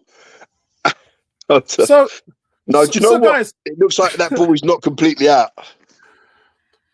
I mean, this is smudged. I saw another angle on Twitter, and it looked like the ball was over. So I've just taken the TV shot of it, which is and I've zoomed in like 300% here, so that's why it's a little bit buffy. But they didn't. I mean, they had the offside, the push in the back, and the ball out of play, and you couldn't even figure it out. Which I mean, to be honest, out of all three of them, the push in the back was the most blatant. You could say that ball, there was one blade of grass. The ball was on one blade of grass. Yeah. But the push in the back was so blatant and so obvious. I don't know how it doesn't get given. Yeah, I think that the 65 million for Havertz, I think you should have put that money and bought bought Ivan Toney. I think that money should have. Looking at it then, I was surprised that we didn't go for Toney. If you were spending that much money on Havertz, and look, Havertz can't control how much he's worth. Neither can Declan Rice. But my point is, if you were going to spend nearly 70 million, why didn't you put a bid in for Ivan Toney? Because you had options at that 8. You had options. You had Fabio Vieira, you had Smith Rowe, you had Zinchenko, you had Declan Rice. You had options at that 8. So I just think that was a luxury for you to go and do that, knowing you had to retrain Havertz to play that position as well as what you've been doing with Declan Rice. I'm not saying it was good or bad. I'm just saying that wasn't the option that I would have taken if I was Arteta. And look, he may well turn out to be. I think he's been a decent player this year. I don't think he's been half as bad as some of you lot have been talking about. Because I think he's had one bad game. One bad game. Yeah. Because, some of you guys, you say you know football, but you're not actually reading what he's doing on defense. You're talking about goals, and you're not looking at what the boy's doing on the pitch. And it's not only that, Apollo, because we've said before on a few streams, some of the runs he makes, but never receives the ball because we don't play that way. Yeah. So when he's spinning off and making a run, that ball's not getting played over the top for him because we're playing it backwards or sideways. So that's got a lot to do with it. I do want to say, though, something, Gary, that I noticed something with Havertz that I didn't notice before in his performance. Before, when I've looked at his face, he's been very monotone. He's been not seen any emotion. When I saw him today, he just looked like he wanted to take somebody out. He looked like a man possessed today. He was on it today. And when he got them 3 yellow cards for Newcastle, he started. I saw one time he was giving the finger signal to one of their players. He was just on the wind-up today. And it's just like, where's that been all season? we're in November now. The season started 3 months ago. Where's that all been? Or maybe it's a sign of things to come with him. Maybe when he plays now, that's how he's going to play. Because he is a laid back character. He's one of them players. He looks like he's not interested, but he is interested. But when you see him like today, you think that's the guy we want to see week in, week out. If you're going to play. Victor said, Apollo, does the coach learn last season we had injuries on Saliba and Kieran Tierney, and now Saliba is getting overplayed? Watch this space. I think the ending the sentence with watch this space is probably the best way to leave that one, because he didn't rotate at all last season and he was burning players out. And this season, I'm starting to see a level of rotation. It's not good enough. It's not what I would do. I would do more. And certainly in different possessions. Just rotation doesn't just mean dropping a player. It also means giving players chances where you feel they would help you the most. And I said to you guys before, when Tomiyasu came to Arsenal from Bologna, he was regarded as one of the best right backs in the Premier League, top 3. We ain't played him there since. He ain't even shown up there since. So remember, Ben White was supposed to be a fill-in for Tomiyasu. He wasn't supposed to be the right back. And it doesn't really matter now because Jurrien Timber is going to be here next year. But my point is, right now, today, as we stand, Tomiyasu is a better right back than Ben White. I'm sorry. He just is. I agree. Totally, 100%. I'm with you. So I think, look, it's just unfortunate. We are, like I said, you can call him Captain Pugwash right now. We're a one-legged pirate right now, and we're managing these injuries, and it's just unfortunate. Yeah, it's just unfortunate. I can't believe you see Captain Pugwash. Yeah, it's unfortunate. Some people are not even old enough to know who he is. The hidden meanings behind that are mind-bending. Because I'm not going to mention none of the other characters, but oh damn. Yeah. All you young Americans, you go Google Captain Pugwash. Yeah, decent. Look, I still think we're going to win the league this season. I really do. But it really is predicated on having our best players play in the way we're supposed to play. Because as Gary said, Arteta, his philosophies are just, this is how we're going to play. We're going to dominate teams. And for most of the times, it works. But for other times when it doesn't, you've got to come up with something else. And sometimes you have, and sometimes you haven't. But you just got to be more consistent. I mean, going back to the Havertz 65 million, just quickly. I mean, that Mohamed Kudus, or however Tony wants to say it. Let's not get into that again. But it's he looks the and he was only 35 million. Yeah. He can play the 8. He can play the 6. Yeah. He can play on the wing. But that's why I wanted that. That's why I wanted Cody Gakpo. We were going for Modric, and I was like, bro, you've got a ready-made number 8. Left wing, right wing, can play up top, can drop back at the 10. Gakpo, and what's he done? He scored 6 goals for Liverpool now. I mean, it's just like, So I think we missed a trick with Kudus. Yeah. But hey, maybe we're signing for 90 million from West Ham. Yeah, but we avoided a trick in Mudryk. We avoided 100%. It. Yeah, 100%. It would be interesting to know, guys in the chat. Let me know. Would you, if Chelsea tried to offload Mudryk for like 35 million, would you take a stab at it? Yeah. Victor says, no way, Apollo. Top 3 is an uphill task.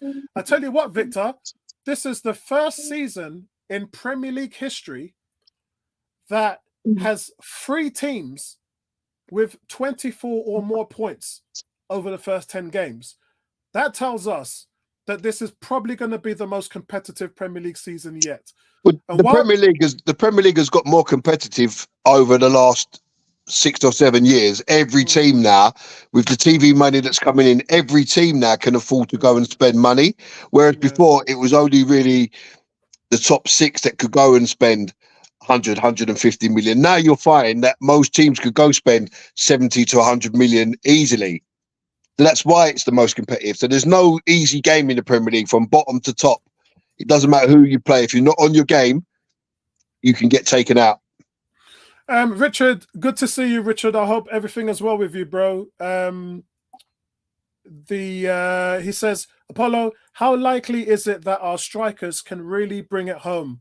Plus, we are not questioning Arteta's abilities. We're always questioning Arteta's abilities. And in terms of the striker, they nearly brought it home last year, and I wouldn't fault the capitulation last season on the strikers. I still No, it's the believe, defence, weren't it? yeah, I still believe today that had we had not had the injuries in defence, and then maybe he should have swapped out Ramsdale with Turner, but that's a different thing altogether. But it was losing Saliba for the last 10 games. We were crushed. We were crippled. Jesus did well before his injury. I know he had 10 games where he didn't score a goal. That happens. Strikers. But he was contributing elsewhere though. Yeah. He had During 7 them 10 assists. games. He had 7 assists in that stretch. Yeah. And then Eddie came on and had a goal in every game when he was missing. So we were 5 points clear before Jesus got injured. And when Jesus came back, we were 5 points clear at the top. So Eddie did nothing wrong. There was nothing wrong with our strikers last season. And he even finished the season well. Jesus had 18 goals and assists in 24 starts. That's pretty damn good. But I do believe that we need another striker to take us over the hill. We've got 3 strikers. Call Havertz what you want. I'm still confused about what we're doing with Havertz. We're playing him at an 8, but to me, he looks better as a number 9. But he doesn't get in the box enough. Yeah. Xhaka last season got in the box, ended up with 7 goals. Yeah. Havertz, he's always on the edge of the box. He doesn't want to make that lung-busting run 10 yards further forward, and I don't understand that. Yeah, so I do think we need a striker. Is Ivan Toney the answer? No, I don't think he is. Not for 100 million, no chance. Yeah, but will he help Arsenal? Yeah, he probably would. He definitely would help Arsenal. But I don't think if you're going to spend 100 million or whatever it is, because they're not going to sell him for cheap. If you're going to spend 100 million on Toney, you should go all in on Victor Osimhen. Yeah, that's what I would do. You should go all in, no holds barred. You should just do it because you're trying to win a title. That's what you're trying to do. You're not trying to make the top 4. You're not trying to play by the numbers. You're not trying to go for depth either. Let's remember that, guys. Declan Rice was never bought in for depth. He was bought to challenge that position. Same thing with Yuri and Timber. Yeah. So you're bringing players now, not to put on the bench. You're bringing players to challenge the positions you have in the first 11. That's how you improve your team. You don't improve your team by bringing someone in, putting them on the bench, and hoping that they break in. Yeah, like your Fabio Vieiras. Yeah, that's not how you win championships. You win championships by getting ballers in there who are going to challenge. That are ready to go. Yeah, that are ready to go and that can take your team over the line. So that's why I'm saying Ivan Toney will help us. Will he be enough to win us the league? No, because I don't think he's better than Jesus. That's just me being. I think they're 2 different players, aren't they? They're 2 different players. They are. But first of all, he doesn't score more goals than Jesus because he takes all them penalties. And we know who takes penalties for Arsenal. Yeah, it's Odegaard and Saka. Any one of 4. Yeah. So he had 16 goals last season. 17, 6 of them were penalties. So if you take them away, he scored 11 goals in 33 games. Jesus scored 11 goals in 24 games. So Jesus scored the same amount of goals as Ivan Toney and played 9 less games. So there's not a single one of you lot out there that can tell me that Toney is better than Jesus. If you're saying that, then you're just fooling yourself. Yeah, but then if you look at it from the point of view, Apollo, that he's coming into a team that play different from what Brentford play, with better players than Brentford have got, there's every chance that them stats could go up, but there's every chance that they could stay the same. There is, but then I talked about he doesn't have the ability to dribble with the ball at his feet like Jesus does, and he doesn't press and defend like Jesus. So you're losing so much more just by putting this guy in who holds the ball up well. So so does that make sense? So you're getting yourself into a situation which is good. Having a Toney as a plan B as Olivier Giroud is good, but is it going to win you the Premier League? No, I don't think it is. I think it's going to help your team, but is it going to be the defining factor to take you over the bar? No, I don't think it is. I think a Victor Osimhen is. I think if you put an Osimhen up there, all hell's going to break loose because he is just an absolute beast in the box. This guy is just a terror. He's a Haaland 2.0. That's what he is. He's the closest thing to Haaland in world football right now. And it's probably going to remain that way for the next few years. All right, guys, I think we've gone long enough. Gary, any closing comments? Disappointed with the result. Disappointed, majorly disappointed with the officiating today. Something's got to change in that respect all across football. I'll wait for the apology from PDO, ML, whatever they're called. That will surely be coming tomorrow. Move on to Wednesday, move on to the following weekend, and let's get back on track. That's all we can say. Pretty much the same for me, guys. Arsenal is unbeaten record's gone now, and it was a. I thought the game today was actually entertaining. I thought it was a battle today. I like games like that where everything contemporary wise is out the window, and you just have to fight. You got to Matthew Flamini, roll up your sleeves and get stuck in. And this was a game. Xhaka used to thrive in these games for better or for worse, as we would say. This is a game he probably would have done really well in, or probably would have got a red card in. Yeah. So I like games like this, guys. But make no mistake, you're going to hear a lot of debate about the winning goal, because there were 3 elements of it that was checked by VR, and none of them could find a suitable camera angle to judge whether it was not a goal or not. I mean, it was just the worst thing I've ever seen. I just don't know how they don't see the push in the back. That's ludicrous. Yeah, absolutely ludicrous.